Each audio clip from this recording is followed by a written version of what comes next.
আসসালামু আলাইকুম। আজকে যে ঘটনাটি এখন শেয়ার করতে যাচ্ছি, তো সেটা আর ২-৫ টা ভৌতিক গল্পের মতো নয়। এটা একটা আ অভিজ্ঞতা যা মনে পড়লে আজও মাঝরাতে আমার ঘুম ভেঙে যায়। ঘাম দিয়ে শরীরটা ভিজে যায়। ঘটনাটা ছিল গত বছরের এক কনকনে শীতের রাতে। তখন রাত প্রায় ২টা বাজে ১০ মিনিট। সেদিন আমি ডিউটিতে ছিলাম। হঠাৎ কন্ট্রোল রুম থেকে একটা ফোন এলো। গলাটার স্বরটা যেমন খসখসে ছিল। বলা হলো, শহর থেকে বেশ দূরে কালীগঞ্জ গ্রামের শেষ মাথায় একটা অ্যাক্সিডেন্ট হয়েছে। একটা গর্ভবতী মহিলা খুব সিরিয়াস। আমার এখনই অ্যাম্বুলেন্স নিয়ে বের হতে হবে। আমি আর আমার হেল্পার রহমত চাচা দেরি না করে কুয়াশার ভেতরে বেরিয়ে পড়লাম। কি অদ্ভুত ব্যাপার হলো, কালীগঞ্জ যাওয়ার রাস্তাটা সেদিন অ্যা শেষই হচ্ছিল না। কুয়াশা এত ঘন হলো যে হেডলাইটের আলোতে সামনের ১০ হাত দূরেও কিছু দেখা যাচ্ছিল না। আমরা যখন গ্রামের মেইন রাস্তা থেকে কাঁচা রাস্তায় ঢুকলাম, দুপাশে তখন সারি, সারি ঘন বাঁশবাগান। ঝিঁঝি পোকার ডাকটাও যেন সেদিন বন্ধ হয়ে গিয়েছিল। হঠাৎ রহমত চাচা ফিসফিস করে বলল, "বাবা, গাড়িটা থামাও।" সামনে ওটা কি? আমি ব্রেক কষলাম। দেখলাম রাস্তার ঠিক মাঝখানে একটা সাদা চাদ সাদা চাদর ঢাকা কেউ শুয়ে আছে। আমি ভাবলাম হয়তো কোনো রোগী। কিন্তু যখনই গাড়ি থেকে নামতে গেলাম, হেডলাইটের নীল আর লাল বাতিগুলো নিভে গেল। চারপাশে ঘুটঘুটে অন্ধকার। অদ্ভুত একটা পচা গন্ধ নাকে এলো। ঠিক যেমন পচা মরে গেলে যেমন হয়। আ মরে গেলে কোনো কিছু মরে পচে গেলে যে ওই যে গন্ধটা আসে সেটা নাকের ভেতরে তীব্র হতে লাগলো। আমরা দ্রুত গাড়িতে উঠে বসলাম। স্টার্ট দেওয়ার চেষ্টা করছি, কিন্তু গাড়িতে কিছুতেই স্টার্ট নিচ্ছে না। ঠিক তখনই খেয়াল করলাম অ্যাম্বুলেন্সের পিছনের স্ট্রেচারে একজন শুয়ে আছে। আমি আয়নার দিকে তাকালাম, কিন্তু সেখানে তো কেউ থাকার কথা নয়। রহমত চাচা ভয়ে কাঁপছে। আমি সাহস করে পেছনে টর্চ মারলাম। দেখলাম স্ট্রেচারের উপর রাখা সেই চাদরটা ধীরে ধীরে নড়ছে। হঠাৎ করে অ্যাম্বুলেন্সের পিছনে দরজায় আপনা-আপনি খুলে গেল। বাইরে থেকে একটা ঠান্ডা বাতাস ভেতরে এলো, যা আমার হাড় পর্যন্ত কাঁপিয়ে দিল।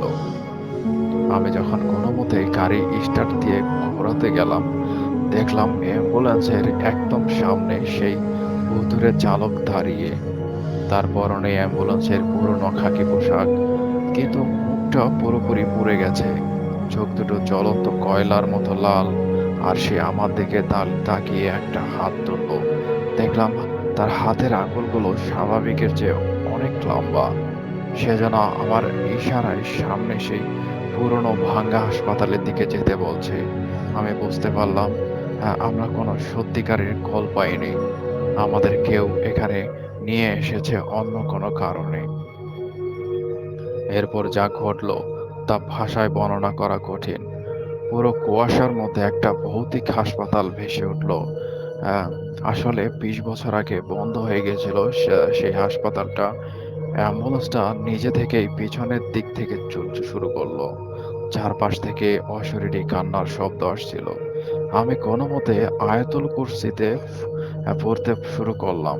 হঠাৎ এক বিকট চিৎকারে আমার জ্ঞান হারালো। পরের দিন সকালে গ্রামবাসী আমাকে ওই বাঁশবাগানের এক কোণে খুঁজে পায়। কিন্তু অবাক করার বিষয় হলো, আমার অ্যাম্বুলেন্সের চাকার কোনো ছাপ ছিল না। শুধু মানুষের খালি পায়ের রক্তাক্ত কিছু ছাপ ছিল। আজও এই ঘটনাটি মনে পড়লে আমার বুক কেঁপে ওঠে।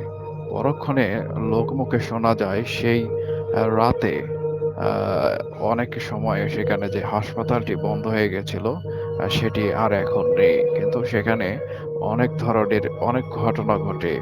সেখানে অ্যাম্বুলেন্স অ্যাক্সিডেন্টে সেই ড্রাইভার মৃত্যুবরণ করত এবং সেই ড্রাইভারই এখন যখন তখনই অ্যাম্বুলেন্স ড্রাইভারদের কল দিয়ে সেই জায়গায় নিয়ে আসে এবং ভয় দেখায়। আশ্চর্যের বিষয় হলো, ঘটনাটি এখানেই শেষ হলে পারত। আমি দেখলাম গ্রামবাসী আমাকে ঘিরে দাঁড়িয়ে আছে। কিন্তু আমার সাথে থাকা রহমত চাচার কোনো হাদিস নেই। আমার অ্যাম্বুলেন্সের সিটে শুধু তার পুরনো টুপিটা পরে আছে। গ্রামবাসী বলল, ওই বাঁশবাগানে ১৯৪০ সালের দিকে একটা বড় হাসপাতাল ছিল, যা এক রাতে কলেরায় সব রোগী মারা যাওয়ার পর সিল করে দেওয়া হয়েছিল। আমি ভয়ে গাড়িটা স্টার্ট দিয়ে পাগলের মতো শহরের দিকে রওনা দিলাম। কিন্তু লুকিং গ্লাস তাকাতেই আমার বুকটা হিম হয়ে গেল। পিছনের সিটে সেই আবছা সাদা কুয়াশার মতো একটা অবয়ব বসা ছিল। শহরে ঢোকার পর ভাবলাম হয়তো নিরাপদ, কিন্তু যতবার আমি ব্রেক করছি অ্যাম্বুলেন্সের সাইরেনটা নিজে থেকেই বেজে উঠছে, ঠিক যেন একটা যন্ত্রণার চিৎকার। রাত তখন ১টা। আমি যখন বাড়ির গলি দিয়ে গাড়িটা চালাচ্ছি দেখলাম রাস্তার সব ল্যাম্পপোস্ট একে একে নিভে যাচ্ছে। আমার বাড়ির সামনে এসে গাড়ি থামাতেই দেখলাম আমার শোবার ঘরের জানালার দিয়ে কেউ একজন অপলক দৃষ্টিতে আমার দিকে তাকিয়ে আছে। আমার বাবা-মা তো বাড়িতে নেই। তাহলে কে ওই জানালার সামনে তাকিয়ে আছে আমার দিকে? কাপা হাতে তালা খুলে ভেতরে ঢুকলাম। সারা ঘরে সেই পচা অ্যাম্বুলেন্সের গন্ধ। আমি অন্ধকারে সিঁড়ি দিয়ে উঠতে লাগলাম।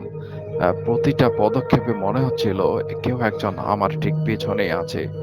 তার বরফ শীতল নিঃশ্বাস আর ঘাড়ে এসে লাগছে। যখন আমি ঘরের দরজা খুললাম, দেখলাম ঘরের মাঝখানে রাখা স্ট্রেচারে কেউ একজন শুয়ে আছে, ঠিক কালীগঞ্জের সেই অ্যাম্বুলেন্সের মতো। কিন্তু এবার সাদা চাদর নয়, এবার শুয়ে আছে রহমত চাচা। তার মুখটা ফ্যাকাশে, চোখ দুটো কোটর থেকে বেরিয়ে আসছে। আমি চিৎকার দিতে চাইলাম, কিন্তু গলা দিয়ে আওয়াজ বেরোলো না। হঠাৎ দেয়ালের টাঙানো আমার সেই প্রিয় আয়নাটা চুরমার হয়ে গেল। আয়নাটা ভাঙার টুকরোগুলোতে আমি নিজের চেহারা দেখতে পেলাম না। দেখলাম সেই দগ্ধ অ্যাম্বুলেন্স চালকের মুখ। সে আমার কানের কাছে এসে ফিসফিস করে বলল, তুই কেন ফিরে এলি? ওটাই তো তোর সিট ছিল। আমি বাড়ির সদর দরজাটা সজোরে বন্ধ হয়ে গেল। বাইরে রাস্তার আমার সেই অ্যাম্বুলেন্সের সাইরেনটা আমার বাজতে শুরু করলো। আমি বুঝতে পারলাম বাড়িটা এখন আমার হাতের নিরাপদে নেই। ওটা এখন সেই অভিশপ্ত হাসপাতালের একটা অংশ হয়ে গেছে। আজ আমি এই ঘটনাটা বলছি এক অন্ধকার কোণে বসে। আমি এখনো শুনতে পাচ্ছি নিচের গ্যারেজে অ্যাম্বুলেন্সের ইঞ্জিনটা থেকেই সে স্টার্ট নিচ্ছে। নীল লাল আর বাতিগুলো আমার জানালার কাছ দিয়ে ঘরের ভেতর ভুতুড়ে আলো ফেলছে। যদি নিশিরাতে তোমরা কখনো বাইরে অ্যাম্বুলেন্স থামার শব্দ শোনো, ভুলেও জানালা দিয়ে বাইরে তাকাবে না, কারণ হয়তো পরবর্তী কালটা আপনার জন্যই এসেছে। তো আজকের ঘটনাটি আমি এই পর্যন্তই শেয়ার করতে পারলাম। পরবর্তীতে যদি আমার সাথে এরকম আরো ঘটনা ঘটে, আমি অবশ্যই ভূত ফ্যামিলি শ্রোতাদের কাছে শেয়ার করব। যদি ঘটনাটি ভালো লেগে থাকে, অবশ্যই ভূত ফ্যামিলি শ্রোতাদের কাছে আমার ঘটনাটি পৌঁছে দেওয়ার অনুরোধ থাকবে। সবাই ভালো থাকবেন আজকের মতো। যেভাবে লিখছেন সেভাবেই পড়ছি। আসসালামু আলাইকুম রাসেল ভাই, আমার বিশ্বাস আপনি ভালো আছেন, তাই আর জিজ্ঞেস করলাম না কেমন আছেন। আমি নিয়মিত ভূত এফএম শুনি, তাই আগ্রহবশত একটি সত্য ঘটনা লিখে পাঠালাম। আমি নাম প্রকাশে আগ্রহী নই, ঘটনা লিখে পাঠালাম, ভালো লাগলে আপনি পড়ে শোনাবেন, কারণ আমার পক্ষে স্টুডিওতে যাওয়া সম্ভব না। ঘটনাটা আমার দাদার চাচাতো ভাই ফুল মিয়া, তার সাথে ঘটে যাওয়া সত্যি একটি ঘটনা। আমাদের বাড়ি বগুড়া শহর থেকে ২৫ কিলোমিটার পূর্বে যমুনা নদীর পাড়ে। নাম বললে অনেকে চিনবেন। ২০০০ সালের দিকে যমুনার পানি নিয়ন্ত্রণ বাঁধ ভেঙে যাওয়াতে প্রচুর বন্যা হয়েছিল। সবাই রাস্তায় ঘর বানিয়ে থাকতাম, রাতে সবাই মিলে আড্ডা দিতাম। একদিন দাদাকে অনুরোধ করলাম ভূতের গল্প শোনানোর জন্য। আমরা আগে জানতাম দাদার সাথে ঘটে যাওয়া একটি ঘটনা আছে, তার মুখ থেকে ঘটনাটা শুনতে চাইলাম। তিনি রাজি হলেন এবং তার সাথে ঘটে যাওয়া ঘটনাটা বলতে শুরু করলেন। দাদার বর্ণনাটা দিয়ে রাখি, তিনি ছিলেন প্রায় ৬ ফুট লম্বা, সুঠাম দেহের অধিকারী এবং ভালো কুস্তি খেলতেন। তিনি যেভাবে বলেছেন আমি সেভাবেই পাঠালাম। ঘটনা শুরু। এটি স্বাধীনতার আগের ঘটনা। আমার বয়স তখন ২৭-২৮ বছর। ছেলেবেলা থেকেই ডান পিঠে, ভয় ডর বলে কিছুই ছিল না। বাড়ির গৃহস্থালির পাশাপাশি কুস্তি খেলতাম। এলাকায় কুস্তি খেলায় বেশ নাম ডাক ছিল, তাই বিভিন্ন এলাকা থেকে খেলার জন্য আমন্ত্রণ পেতাম। আমিও আনন্দের সাথেই খেলতে যেতাম। খেলা শেষ করে বাড়িতে আসতে প্রায় অনেক রাত হতো, আর এজন্য বউয়ের কাছে অনেক বকাবকি শুনতে হতো। আমি রাত করে বাড়িতে ফিরতাম, তাই জীবনে অনেক কিছুই দেখেছি, যেমন সাদা কাপড় পরা মহিলা, বাচ্চাদের কান্নার আওয়াজ শোনা, ভূতের আলোর কুণ্ডলী দেখা, অনেক কিছুই। কিন্তু আমার সামনাসামনি কখনো আসতো না, আর কোনোদিন ভয়ও পেতাম না। ঘটনাটা ঘটে এক গরমের সময়। তখন মাঠে মাঠে ধান কাটা চলছিল। সেবার খুব বেশি ধান লাগানো হয়নি, যেটুকু ছিল আগেই কাটা মারাই শেষ। সেবার শ্বশুর বাড়িতে অনেক ধান হয়েছে, তাই বউ আমাকে আমার 4-5 বছরের বাচ্চাকে নিয়ে বাপের বাড়ি গেল। আমাকেও সাথে যেতে বলল, কিন্তু আমি গেলাম না। আমাদের কিছু একটা ফসলের খেতে আগাছা নিড়ানির প্রয়োজন, তাই যায়নি। ধান কাটার সময় হওয়াতে কৃষক পাওয়া মুশকিল, সবাই ধান কাটতে ব্যস্ত। যা হোক, অনেক চেষ্টার পর একজনকে পেলাম, নাম আবুল মিয়া। আমরা বাজারের বটগাছের নিচে বসে সব আলাপ সেরে নিলাম। আমি আবুল মিয়াকে বললাম, খুব সকালে আমরা কাজ শুরু করব, টাকা কিছু বেশি দেব সকাল সকাল কাজ শুরু করার জন্য। সে রাজি হলো। আমি তাকে বললাম আমাকে যেন সকালে সে ডেকে নিয়ে যায়। কথা বলা শেষে যে যার মতো বাড়িতে চলে আসি।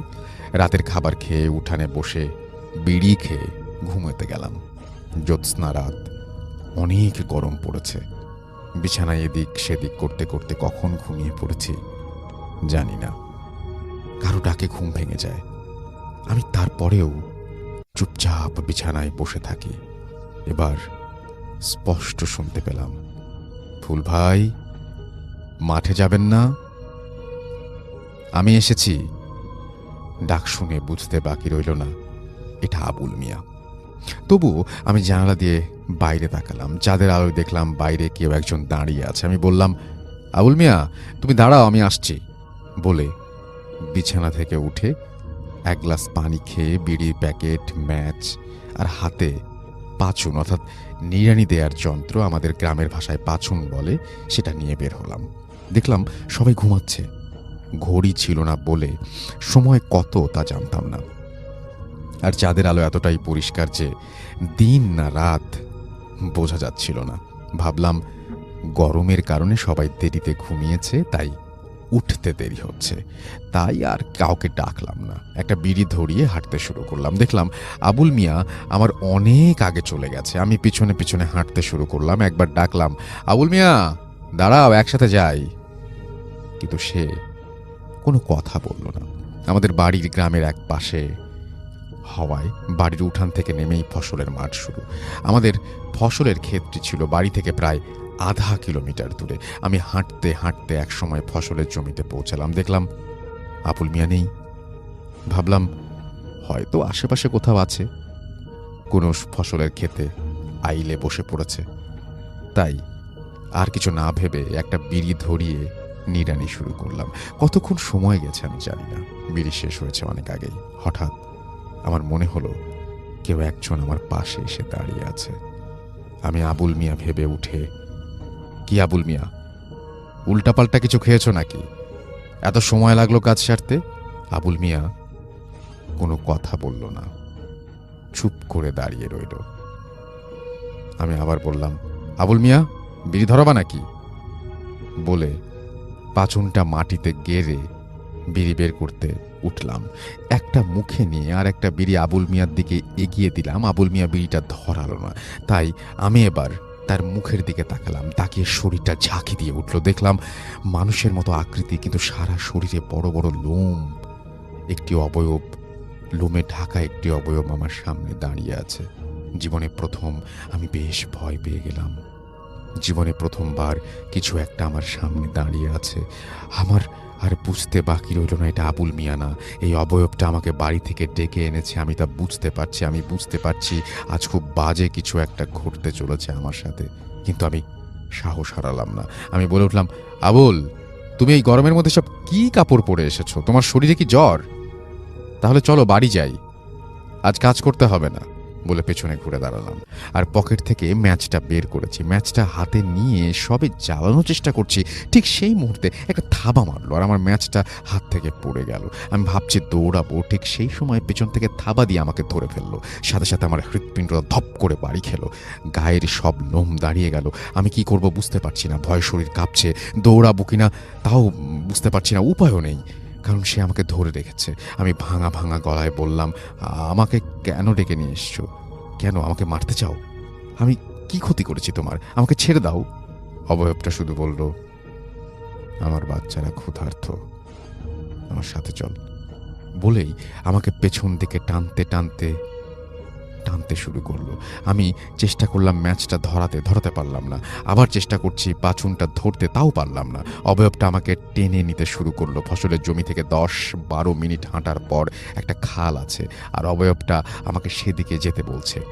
আমি তার হাত থেকে ছুটতে চেষ্টা করছি, কিন্তু পারছি না। ততক্ষণে আমি বুঝে ফেলেছি সে আমাকে খালের দিকে নিয়ে যাবে, এখানে মারবে না, কারণ মেরে ফেলার হলে এতক্ষণে মেরে ফেলতো। কিছুটা সাহস জুগিয়ে তাকে সজোরে আঘাত করলাম কয়েকবার, কিন্তু তার হাত থেকে ছুটতে পারলাম না। আমি সেটাকে আঘাত করার পর ভয়ঙ্কর রূপ আরও বেশি ভয়ঙ্কর হতে লাগলো। অবয়বটা প্রচণ্ডভাবে ক্ষেপে উঠল, চোখগুলো লাল রঙের হয়ে গেল, একটা কর্কশ গর্জন করলো, আমাকে মাটিতে ছিটকে ফেলে দিল। আমার হাত পা দুটি টানতে শুরু করলো। আমি শরীরের সমস্ত শক্তি দিয়ে প্রতিরোধ করার চেষ্টা করলাম, কিন্তু তার শক্তির সাথে পেরে উঠলাম না। আমি প্রচণ্ড রকমভাবে চিৎকার করতে লাগলাম, কিন্তু কে শুনবে আমার চিৎকার? আশেপাশে তো কোনো জনমানব নেই, নেই কোনো ঘরবাড়ি। সে আমাকে টেনে নিয়ে যাচ্ছে, আর আমি চেষ্টা করছি তার হাত থেকে বাঁচতে। আমি আবারও শরীরের সমস্ত শক্তি দিয়ে তাকে বাম পা দিয়ে লাথি মারলাম। এবার সে আমাকে ছেড়ে দিল।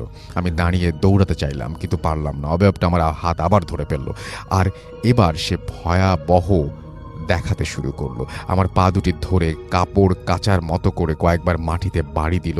আমি প্রচণ্ড ব্যথা পেলাম, শরীরের সমস্ত শক্তি হারিয়ে ফেললাম, নিস্তেজ হয়ে গেলাম। এবার চিৎকারও করতে পারছি না। সে আমাকে টানতে থাকলো। আমি আমার পিঠে প্রচণ্ড রকমের ব্যথা পাচ্ছিলাম, শুধু ভাবছিলাম এটাই আমার জীবনের শেষ রাত, আজ আমার মৃত্যু নিশ্চিত। আমার শরীরের সমস্ত কাপড় ছিঁড়ে গেছে, পরনের লুঙ্গি খুলে পড়ে গেছে। আমি দোয়া পড়ছি, কিন্তু কোনো কাজ হচ্ছে না, কারণ আমার শরীরে কোনো কাপড় নেই। ততক্ষণে অবয়বটা আমাকে টানতে টানতে খালের পাড়ে নিয়ে এসেছে, আর মাত্র 3-4 হাত নিতে পারলেই আমাকে নিয়ে খালের পানিতে তলিয়ে যাবে। আমি চাঁদের আলোয় দেখতে পারলাম খালের পাড়ে একটা খুঁটি গাঁড়া, সম্ভবত মাঝিদের নৌকা বাঁধা খুঁটি। আমি জীবনের শেষ চেষ্টা করলাম, 2 হাত দিয়ে খুঁটিটা শক্ত করে ধরলাম। অবয়বটা আমাকে প্রচণ্ড টানতে শুরু করলো, আর হাত ছিঁড়ে যাবার উপক্রম হলো, কিন্তু আমি কোনোভাবেই খুঁটিটা ছাড়লাম না। কিন্তু বিধিবাম দেখলাম খুঁটিটা টানের চোটে হেলে পড়েছে। আমি শুধু শেষবারের মতো বললাম, আল্লাহ, আমাকে মাফ করে দিও। আর মাত্র একটা টান দিলেই খুঁটিটা মাটিতে পড়ে যাবে, আর অবয়বটা আমাকে নিয়ে চলে যাবে খালের ভেতরে। ঠিক সেই মুহূর্তে খালের পশ্চিম পাড়ের দূর মসজিদ থেকে আল্লাহু আকবার ধ্বনি ভেসে আসলো। আজানের ধ্বনি শোনা মাত্র অবয়বটা আমাকে ছেড়ে দিল আর পানির নিচে চলে গেল। যাওয়ার আগে বলে গেল, তোর কপাল ভালো, আমার বাচ্চারা ক্ষুধার্তই থেকে গেল। আমি খালের কিনারা থেকে দৌড়াবো সেই শক্তিটুকুও হারিয়ে ফেলেছি। আমি কোনো রকমে হামাগুড়ি দিয়ে খালের পাড় থেকে উপরে উঠতে পারি। কত দূরে গিয়েছিলাম জানি না, আর কিছু বলতে পারবো না। যখন আমি চোখ খুলি, দেখলাম আমি আমার বিছানায়, আমার বাবা, মা, বউ, বাচ্চা সহ অনেক লোকজন আমার পাশে। আমি জানতে চাইলাম বেলা কত। মা বললেন বিকাল। আমার সমস্ত শরীরে প্রচণ্ড ব্যথা এবং জ্বর। আমার সমস্ত শরীরে অনেক জখম, সমস্ত পিঠ ছিলে গিয়েছিল। পরে জানতে পারি সকালে জেলেরা আমাকে খালের কিনারে অজ্ঞান অবস্থায় পেয়ে বাড়িতে দিয়ে যায়। আমার সুস্থ হতে 1 মাসেরও বেশি সময় লেগে যায়। সেই দিন সন্ধ্যাবেলা কয়েকজন কৃষক কাজ শেষে খালে গোসল করতে নামে এবং একজন কৃষক পানিতে ডুবে যায়।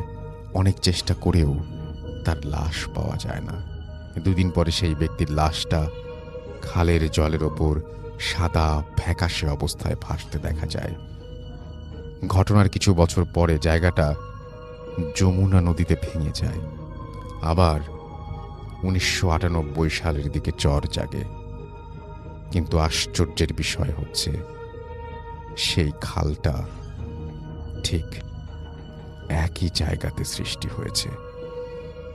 চরে জনবসতিও গড়ে উঠেছে, কিন্তু সেই খালে এখনো অনেক ঘটনাই ঘটে চলেছে। ঘটনার সত্যতা কি দাদার কাছে জিজ্ঞেস করাতে তিনি তার পিঠের কাপড় উঠিয়ে আমাদের তার পিঠের কাটা দাগগুলো দেখিয়েছিলেন এবং আমরা সবাই তা বিশ্বাস করেছি। গুছিয়ে লিখতে পারলাম না, ভুল হলে ক্ষমা করবেন। ভূত এফএম এভাবেই চলুক সারা জীবন। মোবাইল দিয়ে অনেক কষ্ট করে ঘটনাটি লিখেছি, প্রচার করলে খুব খুশি হব। আমার মায়ের কাছে আরও অনেক ঘটনা আছে, আপনি চাইলে লিখে পাঠাবো। যেহেতু এরপরে তিনি নাম ঠিকানা সব কিছু দিয়েছেন এবং তিনি তা প্রকাশ করতে চান না, আমি প্রকাশ করলাম না। তিনি নাম, ঠিকানা, গ্রাম, থানা, জেলা এবং মোবাইল নাম্বার শেয়ার করেছেন এরপরে। Thank you very much. আপনার এই ঘটনাটা আসলে আমার কাছে পড়তে অনেক ভালো লেগেছে। আমাদের সঙ্গে আছেন মারুফ শুভ, আমাদের প্রথম যে অতিথি, তার কাছ থেকে একটা ঘটনা শুনবো এবং তিনি তার একটা ঘটনা আপনাদেরকে শোনাবেন এবং তাকে দিয়েই শুরু করতে চাই আজকের ভূত এফএম। এবং তারপরে আরও একজন আছেন রাসেল। চলে যাচ্ছি মারুফ শুভর কাছে। হ্যালো এভরিওয়ান, আমি মারুফ শুভ, মিরপুর থেকে এসেছি। আজকে আপনাদের সাথে আমি যে স্টোরিটা শেয়ার করব, এটা আমার ফ্রেন্ডের কাছ থেকে আমি ঘটনাটা শুনেছি। ঘটনাটা ঘটেছে আমার ফ্রেন্ডের বড় ভাইয়ের সাথে, তাদের গ্রামে। তো তাদের গ্রামে তাদের একটা বিজনেস ছিল। তো আমার ফ্রেন্ডের বাবা, তার একটা পরিচিত লোক তাকে একটা ছেলে, 12-13 বছরের একটা ছেলেকে দিল আর বলল যে একে আপনার সাথেই রাখেন, এর বাবা মা মারা গেছে। তো আমার ফ্রেন্ডের বাবা ওকে ওনার সাথেই নিয়ে আসলো ওদের বাসায়। তো ওই ছেলেটা তাদের বাসায় থাকা শুরু করলো। সবার অনেক কাছের হয়ে গেছিলো, সবার অনেক কথা শুনতো, সবাই তাকে অনেক আদর করতো।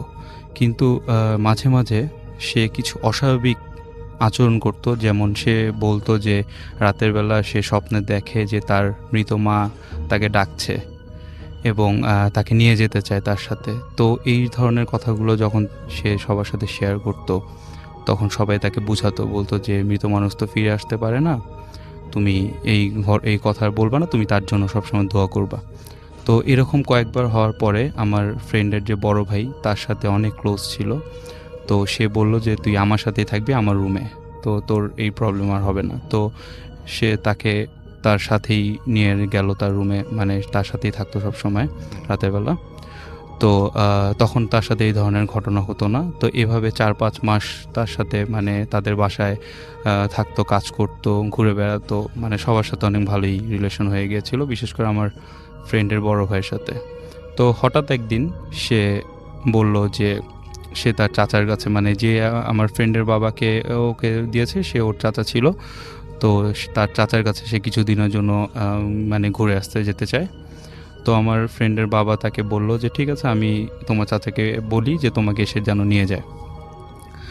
তো তাকে জানানো হলো যে সে ওনার বাসায় যেতে চায়। তো সে মানে আসার কথা ছিল, কিন্তু কোনো এক কারণে সে আসতে পারেনি। সে বলল যে আমি নেক্সট উইক ওকে নিয়ে যাব।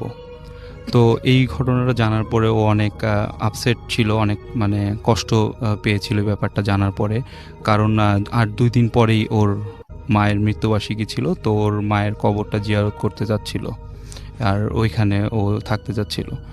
তো সবাই তাকে বুঝালো, আমার ফ্রেন্ডের বাবা তাকে বলল যে তুমি চিন্তা করো না, আমরা এখানে একটা মিলাদ করে নিব তোমার আম্মুর মৃত্যুবার্ষিকীর দিন। তো তারপর ওর মন মানছিল না, ও অনেক আপসেট ছিল, সবাই ওকে বুঝালো। তো যেদিন ওর আম্মুর মৃত্যুবার্ষিকী ছিল, তার আগের দিন দুপুরবেলা হঠাৎ করে তাকে বাসার কোনো জায়গায় পাওয়া যাচ্ছিল না। তো তো সবাই অনেক খোঁজাখুঁজি শুরু করলো তাকে, মানে 2-3 ঘন্টা হয়ে গেল, কোনো জায়গায় তাকে খুঁজে পাওয়া যাচ্ছিল না। তো আমার ফ্রেন্ডের বাবা পুলিশকেও ব্যাপারটা জানালো যে এরকম ওকে পাওয়া যাচ্ছে না। তো ওর চাচাকেও খবর দিল আর বলল যে আপনার এলাকায় ভালো মতো দেখেন আর কবরস্থানের আশেপাশে দেখেন আছে নাকি। তো তখন কোনো জায়গায় তাকে খুঁজে পাওয়া যাচ্ছিল না। তো তাদের এলাকায় ভালো মতো খোঁজ নিল, ইয়ে করলো। আমার ফ্রেন্ডের ভাইও অনেক জায়গায় খুঁজলো কিন্তু তাকে পাওয়া গেল না, 3-4 দিন হয়ে গেল। তো আমার ফ্রেন্ডের মানে বাবা, ওর চাচা যখন আসলো, ওর চাচা কিছু ঘটনা বললো আর কি ওদের বাসার, যে ওর বাবা মারা যাওয়ার পরে ওর মা একটু মানে মেন্টালি সিক হয়ে গেছিলো এবং ভুল কিছু ওষুধ খাওয়ার কারণে হঠাৎ করে মারা যায়। এই বিষয়টা ওরও অনেক খারাপ লেগেছিল। ওর মা হঠাৎ করে মারা যাওয়ার পরে ও অনেক মানে ব্যাপারটা ভুলতে পারতেছিল না, এর জন্য ওর মাকে অনেক মিস করতো। আর ওর বাসার লোকরা ওই ব্যাপারটা অবাক, মানে অনেক কষ্ট ছিল এবং কষ্ট পেয়েছিল এই ব্যাপারটা জানার মানে দেখে। তো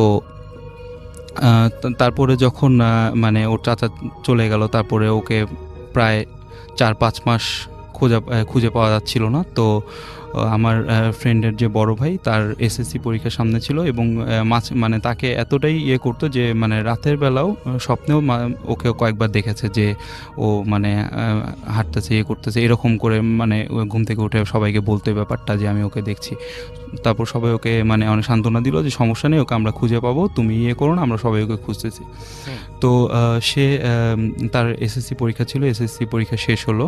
পরীক্ষা শেষ হওয়ার পরে তার সে যে ফ্রি টাইমটা পেয়েছিল, সে বাইরে যখনই যেত, তখনই যেখানেই যেত, সে খুঁজতে থাকতো ওকে সবসময় যে ওকে পাওয়া যায় নাকি। এরকম করে প্রায় 9 মাসের মতো কেটে গেল, আরও 3 মাস কেটে গেল। তো তারপরে হঠাৎ একদিন রাতের বেলা সে মানে তার বাসার রুমের মানে তাদের বাসায় ভালো লাগছিল না। তো তাদের বাসা থেকে সামনে একটা তাদের বাগানের মতো ছিল, ওখানে ফল গাছ ছিল, ফুলের গাছ ছিল অনেক। তো ওই বাগানের ওই সামনে দিয়ে সে হাঁটাহাঁটি করছিল। তো চাঁদের আলোতে তখন রাত প্রায় 10:30-11টা বাজে। তো রাত 10:30-11টা তো গ্রামে অনেক রাত, তো কেউই ছিল না তখন। তো সে দেখলো চাঁদের আলোতে যে ওই ছেলেটা ওর বাসার যে ছেলেটা, ওই ছেলেটার নাম ফিরোজ ছিল। ওই ছেলেটাই ওই বাগানের মানে একটা মেহেন্দি গাছ আছে, ওই মেহেন্দি গাছের পাশে বসে আছে। ফার্স্টে উনি খেয়াল করতে পারেনি। উনি বলল যে মানে দেখলো যে কেউ একজন ওখানে বসে আছে। পরে তখন সামনে গেল, তখন গিয়ে দেখলো যে ওই ছেলেটা ওখানে বসে আছে। তো ওকে দেখে তো অবাক যে তোকে আমরা এতদিন ধরে খুঁজতেছি, কোনো জায়গায় পেলাম না, পুলিশ তোকে খুঁজতেছে, পাচ্ছে না, তুই কই ছিলি? সে কোনো উত্তর দেয় না। তাকে অনেকবার মানে ঝাড়ি টাড়ি দিয়ে অনেক বললো যে তুই চল বাসায় যাবি। যখন তার হাত ধরলো রাসেল ভাই, মানে পুরো হাত ঠান্ডা। হাত ধরে যখন টান দিয়ে তাকে বাসায় নিয়ে যাবে, সে জাস্ট একটা কথাই বলল, আমি তোমার সাথে বাসায় যেতে পারবো না, আমি তোমাদের থেকে অনেক দূরে চলে গেছি। পরে এটা যখন শুনলো, সে বলল যে কি বলতিস তুই? বলে যে আমি আর বেঁচে নেই। আচ্ছা, এইটা যখন বললো যে আমি আর বেঁচে নেই, আমার ফ্রেন্ডের ভাই অবাক হলো আর মনে করলো যে ও ব্যাপারটা দুষ্টামি করতে। বললো যে দেখ, তুই টেনশন করিস না, আমরা বাসায় সবাইকে বলবো যে তুই একটা প্রবলেমের মধ্যে ছিলি, তোকে কেউ কিছু বলবে না, তোর চাচাও তোকে কিছু বলবে না, তুই আমার সাথে চল। সে বলছে যে না, তুমি আমাকে অনেক খুঁজেছ, অনেক ইয়ে করেছো, আমি জানি, আমি তোমার সাথে যেতে পারবো না, আমি তোমাদের থেকে অনেক দূরে চলে গেছি, আমি আর এই আমি আর এই দুনিয়াতে বেঁচে নেই। আমি কিভাবে আমার মৃত্যু হয়েছে আমি তোমাকে এখন বলতে পারবো না। জাস্ট তুমি আমার একটা কাজই করো, তুমি আমার জন্য একটা গায়েবী জানাজা দিয়ে দিও। আচ্ছা। তো এটা বলে ও জাস্ট আস্তে আস্তে ছোট হয়ে গেল আর ভ্যানিশ হয়ে গেল। এই দৃশ্যটা দেখার পরে আমার ফ্রেন্ডের ভাই অনেক ভয় পেয়ে যায়, ওইখান থেকে দৌড় দিয়ে বাসায় আসে। বাসার সবাইকে কেউ ঘুমিয়ে গেছিলো, ঘুম থেকে উঠে ব্যাপারটা বলে যে আমি ওকে দেখেছি এবং আমাদের একটা জানাজা দেওয়া উচিত। কিন্তু ওর কথা কেউই বিশ্বাস করলো না, বললো যে তুমি ওর ব্যাপারে আর চিন্তা করো না, ওকে আমরা খুঁজে পাবো, একটা জীবিত মানুষ, ও তো বেঁচেও থাকতে পারে, ওর কেমনে আমরা ওর জানাজা দিব বলো। পরে ও বললো, মানে উনি কাউকে বিশ্বাস করাতে পারছিল না যে সে এই জিনিসটা দেখেছে। তো তাকে সবাই শান্ত করলো যে তুমি বিষয় চিন্তা করো না, আমরা কালকে সকালে এই বিষয়ে কথা বলবো, তুমি এখন ঘুমিয়ে পড়ো। আচ্ছা। তো এই বিষয়টা 2-3 দিন পরে সে মানে ঘুমে স্বপ্ন দেখছে যে কিছু মানুষ দাঁড়িয়ে আছে, মনে হচ্ছে যে কারো জানাজা পড়ছে, এই টাইপের কিছু দেখছে। তো তখন যখন এই জিনিসটা যখন সে দেখলো, সে তখন বুঝে গেল যে না, এই জিনিসটা তাকে করতেই হবে, জানাজাটা দিতেই হবে। তো এই ব্যাপারটা সে তার ফ্রেন্ডের সাথে শেয়ার করলো। ফ্রেন্ডকে বললো যে মানে ওই এলাকার একটা হুজুর তার সাথে এই বিষয়ে কথা বলার জন্য গেল। তাকে ব্যাপারটা জানালো যে আমি এই ঘটনাটা দেখেছি, এই ঘটনাটা আমার সাথে হয়েছে, আপনি আমার সাথে একটু চলেন আর ও জানাজাটা একটু দেন। আচ্ছা। পরে হুজুরকে অনেক বলার পরে হুজুর তার কথা বিশ্বাস করে বললো যে হ্যাঁ, আমি ওর জানাজাটা দিব। পরে সেই জায়গায়, যে জায়গায় ওকে দেখেছিল রাসেল ভাই, ওই মেহেন্দি গাছের পাশে ওর মানে ও ছিল, ওর সাথে আরও দুই তিনজন ফ্রেন্ড ছিল, তারা ওই ছেলের জানাজাটা দিল। তারপর থেকে ওকে আর কোনো সময়ও সে স্বপ্নেও দেখেনি, এমনিও দেখেনি। এটাই ছিল আমার ঘটনা রাসেল ভাই। Thank you so much. Thank you so much. আপনার ঘটনার জন্য আপনাকে অনেক ধন্যবাদ এবং আশা করছি যে এই ঘটনাটি আপনাদেরও ভালো লেগেছে। আমি যেটা এখন করব সেটা হচ্ছে আমাদের টুইটার দিয়ে শুরু করি। ওকে, আমি দেখতে পাচ্ছি যে সামিউল ইসলাম শাকিল আমাদের সাথে আছেন এই মুহূর্তে, আমাদের সাথে আছেন মেহেদি হাসান ইমন, আমাদের সাথে আছেন মনোজ কান্তি, এবং তিনি সিলেট থেকে আমাদের সাথে আছেন। অমিত কুমার আমাদের সাথে আছেন, অ্যাপ দিয়ে শুনছেন দুর্জয় রয় আমাদের সাথে আছেন, শাকিল পারাভি আমাদের সাথে আছেন, আমাদের সাথে আছেন ডিজে স্যাম, এছাড়াও আছেন আমাদের সাথে জান্নাত নাইম, ইয়াসিন আরাফাত আলিফ, আই অ্যাম আরকে, আমাদের সাথে আছেন হাসিবুল মুবিন সহ আরও অনেকে। ফেসবুকের কমেন্টের পরে যাব, সুতরাং আমাদের সঙ্গেই থাকুন। আমরা এখন চলে যাব আমাদের যে নতুন অতিথি আছেন তার কাছে, এবং আপনি প্রথমেই শুরুতে যেটা করবেন সেটা হচ্ছে আপনার নামটা একটু বলবেন, তারপর আপনি কী করেন সেটা বলবেন, তারপর আপনি কোথা থেকে আসছেন সেটা বলবেন, তারপর আপনার ঘটনায় যাব। জি, আপনার নামটা একটু বলবেন। আমার নাম মোহাম্মদ হেলাল উদ্দিন। জি। আমি উত্তরা 13 নম্বর সেক্টর থেকে এসেছি। আমি আমার ব্যবসা হলো দর্জি কাজ করি। দর্জির কাজ করেন? আচ্ছা, আপনার ঘটনায় চলে। আসসালামু আলাইকুম। ওয়ালাইকুম সালাম। জি, আমি শুরুতে যেটা বলবো আমার গ্রামের বাড়ি ঘটনা, এবং সেটা আমার পরিবারের মধ্যে। জি, আমি ছোট, তখন বয়স বেশিও না কমও না, 17-18 এর মধ্যে হবে। জি। তা আমার আম্মাই, আমার বুদ্ধি হওয়ার আগের থেকে আমার আম্মাকে জিনে ধরে রাখছিল। আচ্ছা। তো জিনে ধরে রাখছিল এরকমভাবে, জিনে ধরে আগের কবিরাজ তো খুব কম ছিল, কবিরাজটা খুব কম ছিল। তো যাই হোক, আমার নানা নানি বংশের মধ্যে আমাদের সব কিছু, বিশেষ করে ডাক্তার, কবিরাজ বা ম্যাজিশিয়ান, এগুলো সবই আছে, আমার মামারাই সব। জি। তো আমার মামা আমার মাকে ওই ইয়া করে আর কি, ঝাড়াফু দেয়। তো ঝাড়াফু দেয় দেখে হয়তো বা যেদিন উপলব্ধি করা হলো যে যিনি আজকে ধরছে, তো যিনি ধরলে এমন ভয়ঙ্কর করে, যেটা মানে হাত পাও খিচে ভয়ঙ্কর হাসি দেয়, আর মানুষকে খামসাই খালি। আচ্ছা। মানে এমনি নষ্ট বিষ্ট কিছু করে না, শুধু মানুষকে খামসায়, হ্যাঁ, মারধর করার চেষ্টা করে। সে যেই হোক, সে নিজের ছেলে হলেও মারার চেষ্টা করে। আচ্ছা। কাছে পালে মারেও, মানে ফালা দেয়, আসাদ দেয় আর কি। আচ্ছা। তো যাই হোক, এরমভাবে দীর্ঘদিন চলার পরে দেখা যায় যে মামা ঝাড়াফু দেওয়ার পরেও আবার সপ্তাহখানিক পরে আবার এরকম হয়, অথবা মাসখানিক পরে এরকম হয়। জি। তো ওই যখন জিনিসটা আসর করে, আসর করার আগে রাত্রে, বিশেষ করে রাত্রে সন্ধ্যার দিকে ঘটনাটা ঘটে, ঘরের চারে ওই ঢেল পড়ে। আচ্ছা। তো তখন আমরা অনুভব করি যে আজকে একটা কিছু ঘটবে, এবং ওই দরজা দিয়ে পর্যাপ্ত একটা বাতাস আসে। তারপরে আমরা ভাবি যে হ্যাঁ, মা কাছকে এরকম কিছু একটা হয়ে যাবে। তো মার কাছে গেলে পালা বসে, ঠিক নামাজ পড়তে যেভাবে যে সিস্টেমে বসা হয়, বসে দুলতিছে, আর সময়তে হাসতিছে, হাত পাও খিঁচতিছে। এর কাছে আমরা ভয়ে কেউ যাই না। মানে আগে যে ইয়ে করতো, মারার চেষ্টা করতো বা মারতো, সেটা নিজের স্বামী অথবা বাবা হলেও ছাড়তো না। আচ্ছা। এরকম পরিস্থিতি হতে হতে তো মামা ভাবে ডেকে আসা হলো, ডেকে এসে বলা হলো, বলার পরে মামা এসে ঝাড়াফু দিল, দিয়ে ভালো হলো। পরে সপ্তাহখানিক পরে আবার এরকম, তখন আমার একটু মানে আমি আবার একটু আমার একটু মানে প্রতিবন্ধী টাইপের আমি আর কি। আপনারা খেয়াল করছেন জানি না, যা তারপরে আমি বলতেছি। তো আমার রাগ একটু বেশি। আচ্ছা। তো আমার হঠাৎ করে রাগ উঠে গেল মামার উপর, যে আজকে একটা কিছু করবো। আর মামা যেগুলো করে এগুলো সব মিথ্যা। তাছাড়া মা যখন ও আসে ঝাড়াফু দিলে ভালো থাকে, সপ্তাহখানিক ভালো থাকে, আবার পরে দেখা যায় আবার পরিস্থিতি ওই রকমই। আচ্ছা। তো সন্ধ্যার দিকে আমি মামার বাড়িতে গেলাম। মামার বাড়িতে যা বাড়ির মধ্যে ডাইরেক্ট কারোর সাথে কোনো কথা না বলে বাড়ির মধ্যে একটা দাও অর্থাৎ মাছ কাটা বা তরকারি কাটা করে দাও নিয়ে এসে, হুম তো যে কথা বলি না একটা কথা বলে রাখি, সেটা হলো বাড়ির পাশে হুম একটা জঙ্গল, বন জঙ্গলের মধ্যে বিশাল জঙ্গল, ওর মধ্যে একটা কাঁঠাল গাছ। হুম হুম তো কাঁঠাল গাছের বেশি উঁচু না, মোটামুটি 3-4 হাত উঁচু হবে এরকমই, হুম। প্রায় 17-18টা মাথা বান্ধা আছে, মানুষের মাথা। হুম হুম তো আমার মামা আবার বড় কবিরাজ, আমরা যেটা শুনেছি যে অনেক আগে, তো ওই সাপে কাটা রুগী হলো ভালো করে পারতো।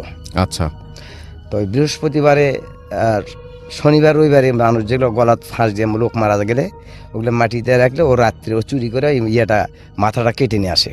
হুম হুম নিয়ে আসলে তো ওই কবিরাজ যে হোক ওর যেটা প্রয়োজনে সেটা ব্যবহার করে। তো আমরা নানা নানির বাড়িতে গেলে ভালো দেখি ওই জঙ্গলের মধ্যে তো সহজে কেউ যায় না। হুম তা আমরা বাড়িতে নানা নানির বাড়িতে অনেকদিন পরে যাই, গেলে ওদিকে যাই দেখার জন্য। তো আচ্ছা। সাদা কাপড় দিয়ে ওই মাথাগুলো বান্ধা আছে। হুম তো যাই হোক, আমি ওই রাগের ঠেলাতে আমি গেলাম নানার বাড়ি, যাওয়ার হুম। পরে বাড়ির মধ্যে থেকে একটা দাও নিয়ে এসে 3টা মাথা আমি একার এক কূপে, মানে এক কূপ বলতে 3 কূপ লাগিয়েছে, হুম কেটে মাটিতে ফালাই দিছি। হুম মাটিতে পড়ে গেছে। হুম এই পড়ে যাওয়ার লগে লগে এমন একটা ভয়ঙ্কর একটা হাসির আওয়াজ, হুম ওই হাসিটা আমি হঠাৎ মানে হতভম্ব হয়ে গেলাম যে আশেপাশে কেউ নাই, ব্যাপার কি।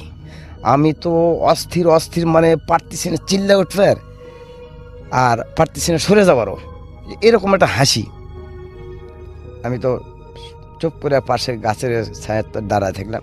তো হাসির আওয়াজে নাকি আমার মামা বা প্রতিবেশী সবাই জানা বেড়াতে, অন্য কেউ আসেনি, মামায় আস্তে করে আসলো। হুম এসে দেখে যে আমি পাশে দাঁড়ায় আছি।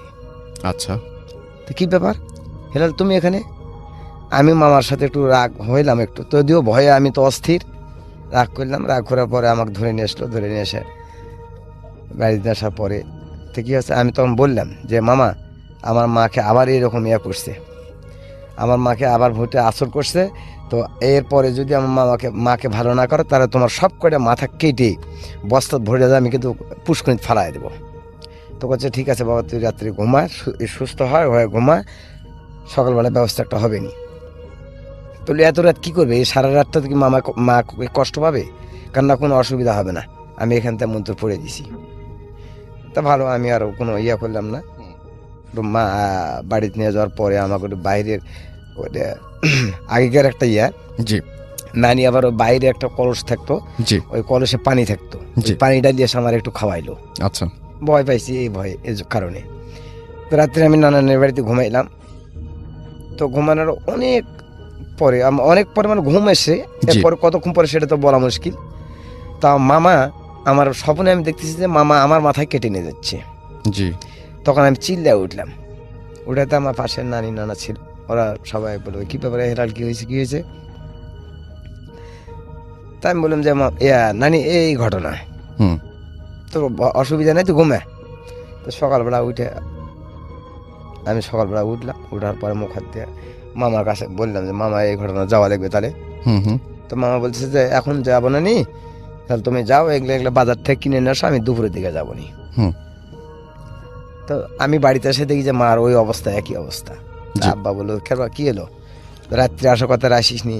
তাহলে আমি বাড়ির যা, তো মামার বাড়ির যা অন্যরকম একটা ঘটনা ঘটাছি, যার জন্য মামা আসেনি। জি তা আমার মাকে এক ঘরের থেকে আমার বাবা সারা রাত ঘুমায়নি, আশেপাশে ছিল, মানে দরজার সামনেই ছিল, আর ভাইয়েরা বোনেরা সব ঘুমিয়ে পড়ছে। জি তো যা হোক, এরপরে মামা আসলো, মামাও খুব আব্বাও মামার উপর রাগ। যা হোক এইভাবে যাতে ঝাড়াফু দিল এর মধ্যে মামা আসার পরে, মামা আসতেছে তখন আমার মায়ে বলতেছে, এই আমার মামার নাম হলো আব্বাস, এই আব্বাস তুই আমার কিছুই করতে পারবি না, তুই যা, তুই এখান থেকে সর, তুই আমার কিছুই করতে পারবি না। তখন তোর ভাগনা যে ক্ষতিটা করছে আমার, তোর ভাগনারও রেহাই না, তোরও রেহাই না, তোর আমি কিছুই করতে পারবি না, তুই যা, এ রুগী ভালো হবে না, তোর রুগীরও ক্ষতি হবে, তোর ভাগনারও ক্ষতি হবে, ভাগনা যে আমার ক্ষতি করছে এর তুই খেসারত দিতে পারবি না, তুই আমার ওই রুগী তুই ভালো করতে পারবি না। জি যাই হোক, তারপরে মামা বললো যে ঠিক আছে, তুমি বড় একটা পান্টি, আমরা গ্রামগঞ্জে যেটা পান্টি বলি, বাঁশের ছড়ি লাঠি নিয়ে এসে নিল, আর সর্ষের তেল কিছু আমার বললো যে সর্ষের তেল নিয়ে আসো। তো আমার মারই কিনি এই যে হাতের এই চিকন কিনি লোকটা রশিদে বাঁধলো, চিকন রশিদে বাঁধতে পান দিয়ে হাফ বাড়ি যেমন তার চিল্লা ওঠে। তো যাই হোক, শেষ পর্যন্ত একটা আমার বললো যে একটা বোতল নিয়ে এসো, আর কোনো দিন এ আসবে না, বোতল নিয়ে এসো। ঝাড়া ফুঁ দিয়ে বোতলের মধ্যে দিল। বোতল বললো যে এরকম ব্যাপার, বোতল ডালিয়ে যে এমন জায়গায় ফেলে রাখবা যে কোনো দিন যেন বোতল কেউ না পায় বা দেখতে না পাওয়া যায়। তো যাই হোক, পরের দিন আমার বাবা নিয়ে যায় কোন জায়গায় ফেলেছে আমি জানি না। তো আমার আজকের প্রতি এই হিস্ট্রিটা ছিল আর কি। ওকে, থ্যাংক ইউ সো মাচ আপনার ঘটনার জন্য, আপনাকে অনেক ধন্যবাদ। আমরা এখন যেটা করব, আমাদের আরও একজন অতিথি আছেন, আমরা তার কাছে এখন যাব এবং আপনার নামটা একটু বলবেন, আপনি কোথা থেকে এসেছেন সেটা বলে আপনার ঘটনায় চলে যাব আমরা। চলুন। থ্যাংক ইউ রাসেল ভাই। আমি এরশাদ, উত্তরা থেকে। জি রাসেল ভাই, আজকে যে ঘটনাটা বলবো এটা বেশ আগে, লাইক 22 years বিফোর আচ্ছা। The incident took place in Mecca, Saudi Okay. Arabia. জি। তখন আমি ওখানে কাজ করতাম, Hyatt Regency, it's an American chain hotel, 5-star chain hotel. জি। ওখানে I was holding the position of room division supervisor. আচ্ছা। এটা ছিল আপনার হজের 10ই জেল হজ, যে দিনটা আরাফা, দ্য ডিয়াল আরাফা, ওদিনকার ঘটনা। স্পেশালি মক্কা আর মদিনায় হয় কি, ওই যে আপনার হজের সময় ফুল প্যাক থাকে ওরা এটা। এবং স্পেশালি জেল হজ, যে 10ই জেল হজ যে দিনটা, ওই দিনকে সকালবেলা করে সবাই চলে যায় আরাফার ময়দানে এবং হোল নাইট ওখানে থাকে। অনেকে মানে ইজ ভেরি রেয়ার 2-1 চলে আসে। তো মক্কা হায়াত রিজেন্সিতে আমাদের 3টা স্লটে 3টা অ্যাপার্টমেন্ট। জি। এটা প্রথমটা ছিল এক্সিকিউটিভ ফ্লোর, ওটা 200 রুম। তারপর একটা এক্সিকিউটিভ অ্যাপার্টমেন্ট, ওটা 200 রুম। তারপর একটা রেগুলার অ্যাপার্টমেন্ট, ওটাই 200 রুম। টোটাল 600 রুমস ছিল। আচ্ছা। তো ওই যে 10ই জেল হজ, ওই একটা দিনই আমাদের ছিল it's like 24 hours G. Cleaning করার জন্য। এমনি আমরা একদম জেনারেল ক্লিনিং করতাম, বিকজ হজের সময় গ্রুপ লোক চাইতো, because the rent was very high. এবং এক রুমে মনে করেন যেখানে ইউজ টু, যেমন আমি জেনারেল একটা রেগুলার অ্যাপার্টমেন্টের কথা বলি, ওখানে 4টা বেডরুম আছে। ওখানে আমরা নর্মালি একটা ফ্যামিলি অ্যালাউ করতাম, কিন্তু হজের সময় আমরা 4টা বেডরুমে মিনিমাম 40 জন দিতাম। মানে ইট ওয়াজ টু প্যাকড। তো ওই সময় আমার ডিউটি ছিল নাইট ডিউটি, আর হজের সময় স্পেশালি আমরা 12 ঘন্টা করে ডিউটি করতাম, এত গেস্ট প্রেশার থাকতো। তো আমি ছিলাম নাইট শিফটে, so my duty was like 8 to 8। আচ্ছা। 8 PM to 8 AM। যেহেতু 10ই ছিল এবং পুরো হোটেলই খালি, 600 রুমের মধ্যে 600 রুমই খালি, তখন শুধু রাত্রেবেলা ক্লিনিংয়ের কাজ চলতে, ছাড়া কিছু না, ক্লিনিংয়ের কাজ করতো। ওদিনকে রাতের বেলা আমি মোটামুটি ডিউটি রিপোর্টগুলো চেক করে, আউটলেটস কিছু চেক করে, আমি গিয়ে জাস্ট আমার রুমে বসে একটা ওই বুক শপ থেকে একটা বই নিয়েছিল, রিডার্স ডাইজেস্ট একটা বই ছিল তখন। আচ্ছা। তো that was only entertainment in Mecca. তো এটা নিয়ে আমি পড়ছিলাম। এই সময় like it was quarter to 3 AM। আমাকে সিকিউরিটি থেকে ওয়াকিটকিতে কল দিল যে তারা আমাদের রেগুলার যে অ্যাপার্টমেন্ট, মানে 3 নম্বর অ্যাপার্টমেন্টটা, ওটার 10th ফ্লোর থেকে কোনো নয়েজ পাচ্ছে। ইট ওয়াজ দ্য ভাইব্রেটিং সেন্সর, যেটা মানে হাইজিনিসতে সেফটিটা খুব মানে আর কি। তো আমাকে বলতেছে কোনো গেস্ট আছে না, কেন বলছে না। তো ওই যে ইনচার্জ ছিল সিকিউরিটির, তো ওর নাম ছিল আবি আব্দু, ও ইথিওপিয়ান।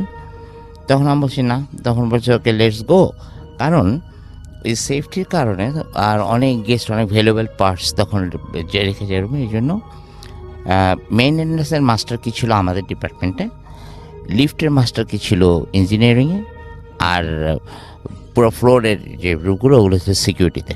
আচ্ছা। তো এখন মানে 3 জনকে লাগবে, ইঞ্জিনিয়ারিং একজনকে লাগবে, আমাকে লাগবে, আমার মাস্টার কি ইউজের জন্য, আর সিকিউরিটি তোর দায়িত্ব করবি। তখন আমি আবার ইঞ্জিনিয়ারিংয়ে কল দিলাম। ইঞ্জিনিয়ারিংয়ে ইমতিয়াজ হুসাইন, হি ওয়াজ এ পাকিস্তানি ইঞ্জিনিয়ার, উনি ছিলেন ইনচার্জ। তো ওখানে ওনাকে আমি বললাম যে ইমতিয়াজ ভাই এরকম ঘটনা, তো let's go to check the floor. তো আমি আবদিকে বললাম যে you better come to my office and she will go together. তো আমরা গেলাম, আমি আমার কি দিয়ে মাস্টারকে দিয়ে এন্ট্রান্স খুলে দিলাম। খুলে এখন আমরা লিফট অন করলো ইমতিয়াজ ভাই। তখন প্রত্যেকটা আমরা ইয়েতে করতেছি, মানে প্রত্যেকটা ফ্লোর একটা একটা করে দেখতেছি। আমরা যতই উপরে যাচ্ছি ইয়েতে নয়েজটা বাড়ছে। এখন ইমতিয়াজ ভাই প্রত্যেকটা ফ্লোরে সুইচ আউট করছেন, 10 নম্বর 10th ফ্লোরে কল নিচ্ছে না। জি। 9th ফ্লোর পর্যন্ত আছে, 10th ফ্লোরে কল নিচ্ছে না। তখন আমরা কী করবো, তখন এমনিতে বলে যে ওকে আইল সি ইট লেটার, আমরা আগে তাহলে আমরা ইমার্জেন্সি স্টেয়ারকেস দিয়ে আমরা 10th ফ্লোরে যাই। তো আমরা 9th ফ্লোরে নেমে ইমার্জেন্সি স্টেয়ারকেস দিয়ে 10th ফ্লোরে উঠলাম। যখন 9th ফ্লোরে আমরা নামলাম তখন স্পষ্ট শুনলাম যে কোরআন তেলাওয়াত করতেছে সামরি, উপর থেকে আসতেছে শব্দটা। তখন আমি করলাম কি, আমি ইমতিয়াজ ভাই, আমি আব্দুকে বললাম যে লেটস গো টুগেদার, আগে পিছিয়ে যায় না। আর আব্দির একটা আবু আব্দি যেটা ইথিওপিয়ান সিকিউরিটি ইনচার্জ ছিল, he was very tall but very thin এবং সো টকেটিভ, খামাখাই কথা বলতো, এমনি কথা বলতো। তো সে আগে আগে যাবে, আমি সে ওয়েট। হ্যাঁ, তারপর যখন আমরা মোটামুটি 3 জনের স্টেয়ারকেস 3 জন একসাথে পার হচ্ছি, 10th ফ্লোরের যে এন্ট্রান্সটা ওটা দেখলাম খোলা, এবং ওই লবিগুলো ছিল অনেক বড়, আর ফ্লোর লবি অনেক বড়। রাইট, একসাথে ইউ ক্যান 100-120 লোক একসাথে দাঁড়াতে পারে। ওখানে দেখলাম রাসেল ভাই, সব এক চেহারার, সব এহেরাম পরা, সবাই লম্বা, মোটামুটি সাজ্জাদ, নামাজ পড়তেছে। আচ্ছা। নামাজ পড়ে দেখে এইটা দেখে আমি আর উপরে উঠতে চাইনি। 3টা স্টেয়ার বাকি ছিল। আমি ইমতিয়াজ ভাই হাত ধরে বললাম কি, ইমতিয়াজ ভাই let's go or let's run from here. Okay. হ্যাঁ, তো ইমতিয়াজ ভাই ঘুরছে পাকিস্তানি যেটা ইঞ্জিনিয়ারিং। আব্দু বলতেছে না, আই ওয়ান আসি। আমি বলছি আব্দু বেটার কাম, আই ওয়ান আসি। এটা বলে সে লাভ দিয়ে 3টা সেই টপকে উপরে উঠেছে। যখন টপকে উঠে এক পা দিছে ভিতরে, লবির ভিতরে, মানে কি হয়েছে জানি না, সে ওখান থেকে ঘুরে ছিটটা পড়ছে ওয়ালের সাথে, ছিটে পড়ে ওই স্টেয়ার দিয়ে গড়াইতে একদম স্টেয়ার যে আমাদের পাটাতনটা ওখানে গিয়ে আমি আর ইমতিয়াজের কোনোভাবে ওকে ধরে নিয়ে 9th ফ্লোরে টান দিয়ে লিফটের মধ্যে উঠে একদম নিচে গিয়ে তখন ইমতিয়াজ বলতে দেয়ার জিন। আমি হ্যাঁ, স্পর্শীয় জিন। কারণ আব্দুর ব্যথা তো পাইছে, এখন ডান চোখটা দেখতেছে না, মানে স্ট্যাপ করছে, থাপ্পড় মারছে ওকে, মানে থাপ্পড় মারছে, কিন্তু কে মারছে এটা দেখি নাই, কোথায় মারছে কোনো কিছু দেখি না। তখন আমরা ওখান থেকে ডান চোখ দিয়ে পুরোপুরি ব্লিডিং হইতেছে। আমরা সাথে সাথে হাসপাতালে, মুস্তাফাল নূর আছে মক্কা একটা হাসপাতাল, আমাদের হাইটিজিসে আমরা ওখানে যাইতাম আমরা সবাই। তো নিয়ে গেলাম, তো ওর তারপরে 3 দিন পর ডাক্তার বললো যে না, ওর রেটিনাটা ফাইটে গেছে ভিতরে, এই চোখের কাজ হবে না। লাস্টে সে ব্লাইন্ড হয়ে যায়। তারপরে 3 মাস পরে ওকে দেশে পাঠায় দেয় হাইটিজিস থেকে। So it was my story Russell ভাই। Thank you so much. Thank you. আপনার ঘটনার জন্য আপনাকে অনেক ধন্যবাদ, এবং আশা করছি যে এই ঘটনাটি আপনাদের ভালো লেগেছে। আমি যেটা করব এখন সরাসরি চলে যাব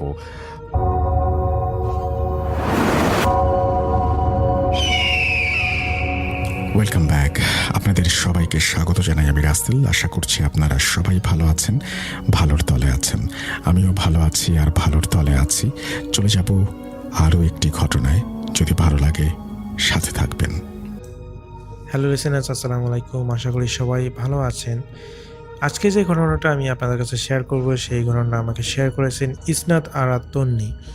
তো তিনি তার জীবনে ঘটে যাওয়া একটা ঘটনা আমার কাছে শেয়ার করেছেন, এবং আমি চেষ্টা করব সেই ঘটনাটি তার মতো করে বলার জন্য।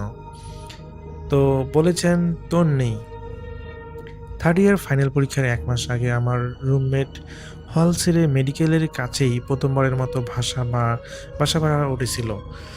এখান থেকে কলেজ আসতে সমস্যা হলেও পরিবারের সাথে থাকার সুবিধার্থে এছাড়া আর উপায় ছিল না। আমিও মাঝে মাঝে সময় পেলেই তার বাসায় চলে যেতাম।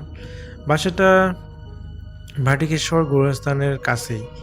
বাসার ছাদেও বেশ খোলামেলা ছিল, ফল ফুলে গাছপালা দিয়ে সাজানো গোছানো যেন ছোট্ট একটা ছাদ বাগান। মাঝে মাঝে একাই সেই ছাদ বাগানে গিয়ে বসে থাকতাম। সেখানে কিছুক্ষণ বসে থাকলে কোনো কারণ ছাড়াই মনমরা হয়ে যেতাম। আবার এই মলিন অনুভূতিটা কাটিয়ে সেখান থেকে চলে আসতেও মন চাইতো না। বাগান বিলাস, চন্দ্রমল্লিকা, জুঁই, থানকুনি, ঔষধি পাতা, গোলাপ সবকিছু সম্মিলিত এক অদ্ভুত ঘ্রাণে মনে হতো আমার কোনো এক বিষণ্ণতার নেশায় ডুবে আছি। এমনই এক বিকেলে ছাদে বসে চন্দ্রমল্লিকা ফুলে হাত বোলাচ্ছিলাম। সে সময় হঠাৎ আমার মাথাটা ঘুরে উঠল। মনে হলো ভূমিকম্পন হয়ে গেল এক মুহূর্তে। আমি ছাদের দরজার দিকে তাকিয়ে তাড়াতাড়ি এগিয়ে যেতে চাইতেই আমার খোলা চুলে শক্ত কিছু টান পড়ল। পিছনে ফিরে চাইতেই দেখি চন্দ্রমল্লিকা গাছের ডালে শক্ত করে আমার চুল বেঁধে আছে, যেন এইমাত্র দুষ্টুমি করে কেউ গিট দিয়ে দিছে। আমি তো বেশ অবাক হলাম, আবার সাথে ভয়ও পেলাম। এত বেশি বাতাসও নেই যে চুল উড়ে গিয়ে গাছের সাথে প্যাঁচ লাগবে। চুলের গিট ছাড়াতে গিয়েও পারছিলাম না। এটা খুব বিরক্ত হয়ে জোরে টান দিতে চুল ছিঁড়ে গেল। আমি সাথে সাথে ছাদ থেকে দৌড়ে বের হলাম, আর এক গোছা চুল সেই চন্দ্রমল্লিকা গাছেই ঝুলে রইল। রুমে এসে বান্ধবীকে সব বলতেই ও একরকম হেসে উড়িয়ে দিল। ভাবলো আমার এই মনের ভুল সবটা। কিন্তু আমি কখনোই মেনে নিতে পারতেছিলাম না। ঠিক করলাম এখনই হলে চলে যাব, আর এ বাসায় আসা ঠিক হবে না। বিকেলের মধ্যে নাস্তা করে হলে চলে আসলাম। রাতে টেবিলে বসলাম। জানালা দিয়ে হালকা হালকা বাতাস আসতেছিল। বাতাসের সাথে স্নিগ্ধ ঘ্রাণ আসতেই আমার শরীরে ঝাঁকুনি দিয়ে উঠল। মনে হলো সেই ছাদে বসে আছি এখনো, সেই একই ঘ্রাণ। কেমন যেন একটা ঘোরের মধ্যে আছি মনে হচ্ছে।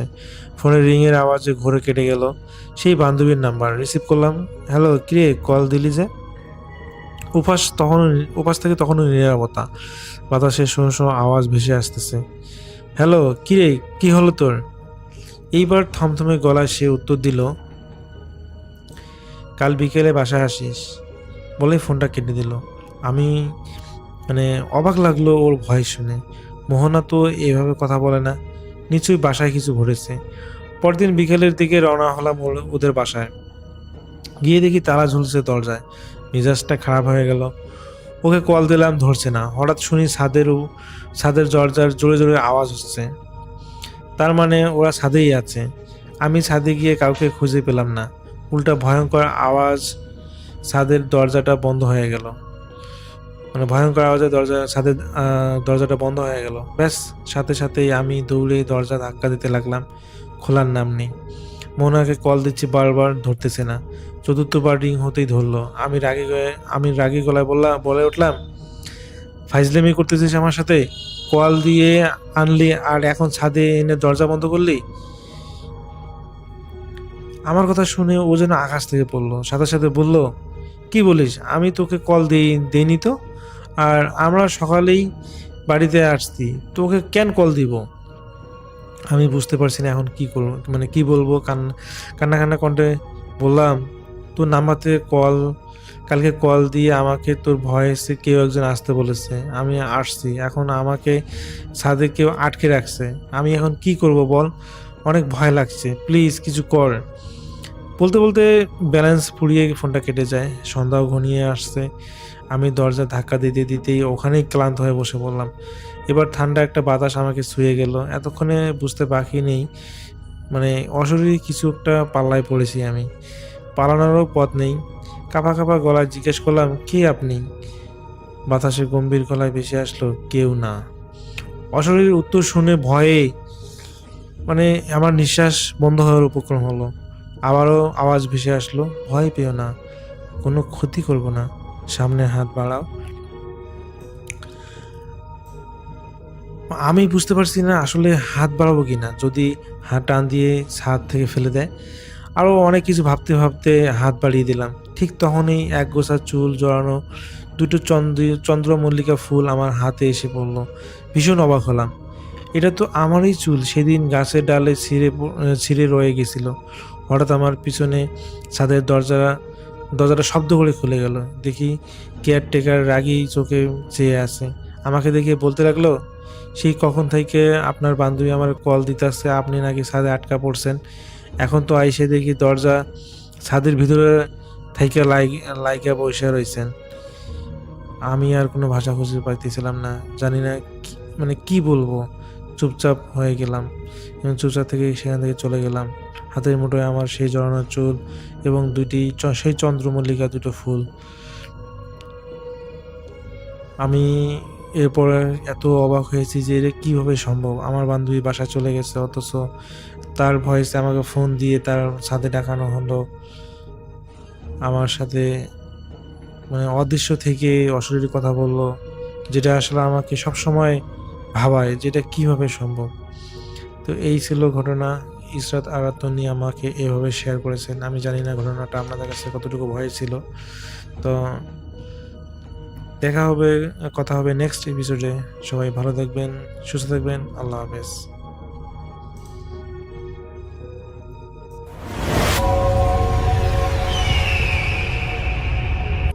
প্রথম অতিথির কাছে আরো একবার যাব এবং তার আরো একটা ঘটনা আমরা শুনে আসবো। আশা করছি এই ঘটনাটি আপনাদের ভালো লাগবে। আপনার নামটা প্লিজ আর একবার বলবেন, তারপর আপনার ঘটনায় যাব। হ্যালো এভরিওয়ান, আমি মারুফ শুভ, মিরপুর থেকে এসেছি। জি। এখন আপনাদের সাথে যে স্টোরিটা শেয়ার করব, এটা আমার একটা ফেসবুক ফ্রেন্ড আমার সাথে শেয়ার করেছিল। তো এই ঘটনাটা ঘটেছে তার গ্রামের বাড়িতে।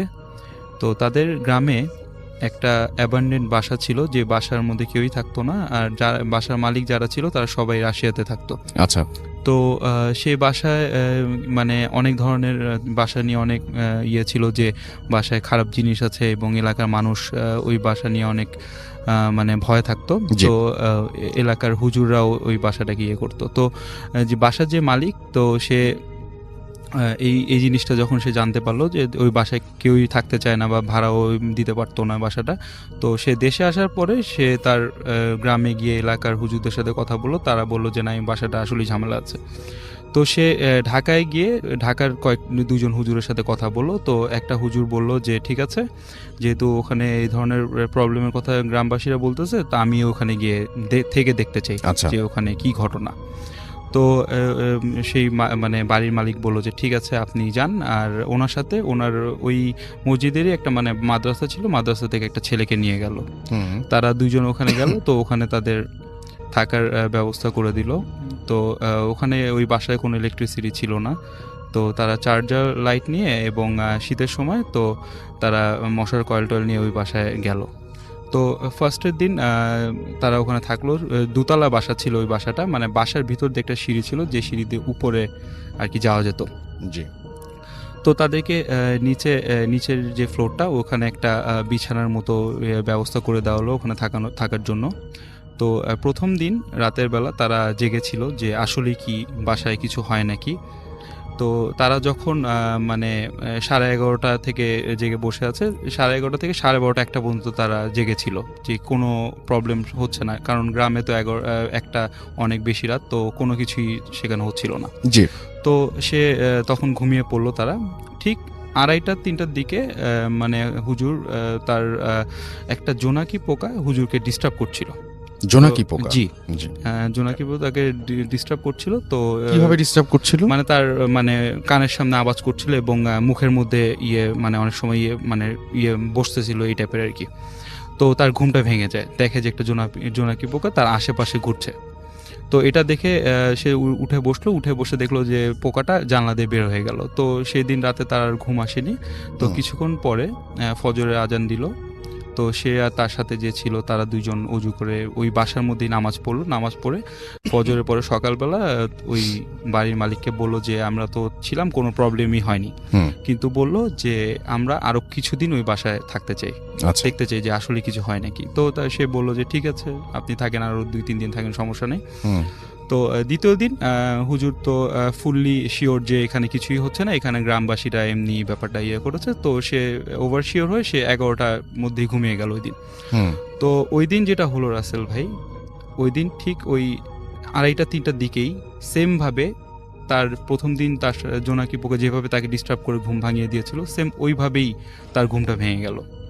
তো সে ঘুম থেকে উঠে যেটা দেখলো যে তার পাশে যে মাদ্রাসার ছেলেটা তার সাথে ছিল, সে তার সাথে নেই। আচ্ছা। তো সে ফার্স্টে মনে করলো যে ছেলেটা হয়তো বা ওয়াশরুমে গিয়েছে। তো ওয়াশরুমেও দেখলো যে নাই। তো তার নাম ধরে কয়েকবার ডাক দিল, কিন্তু তার কোনো সারা শব্দ পাওয়া যাচ্ছিল না।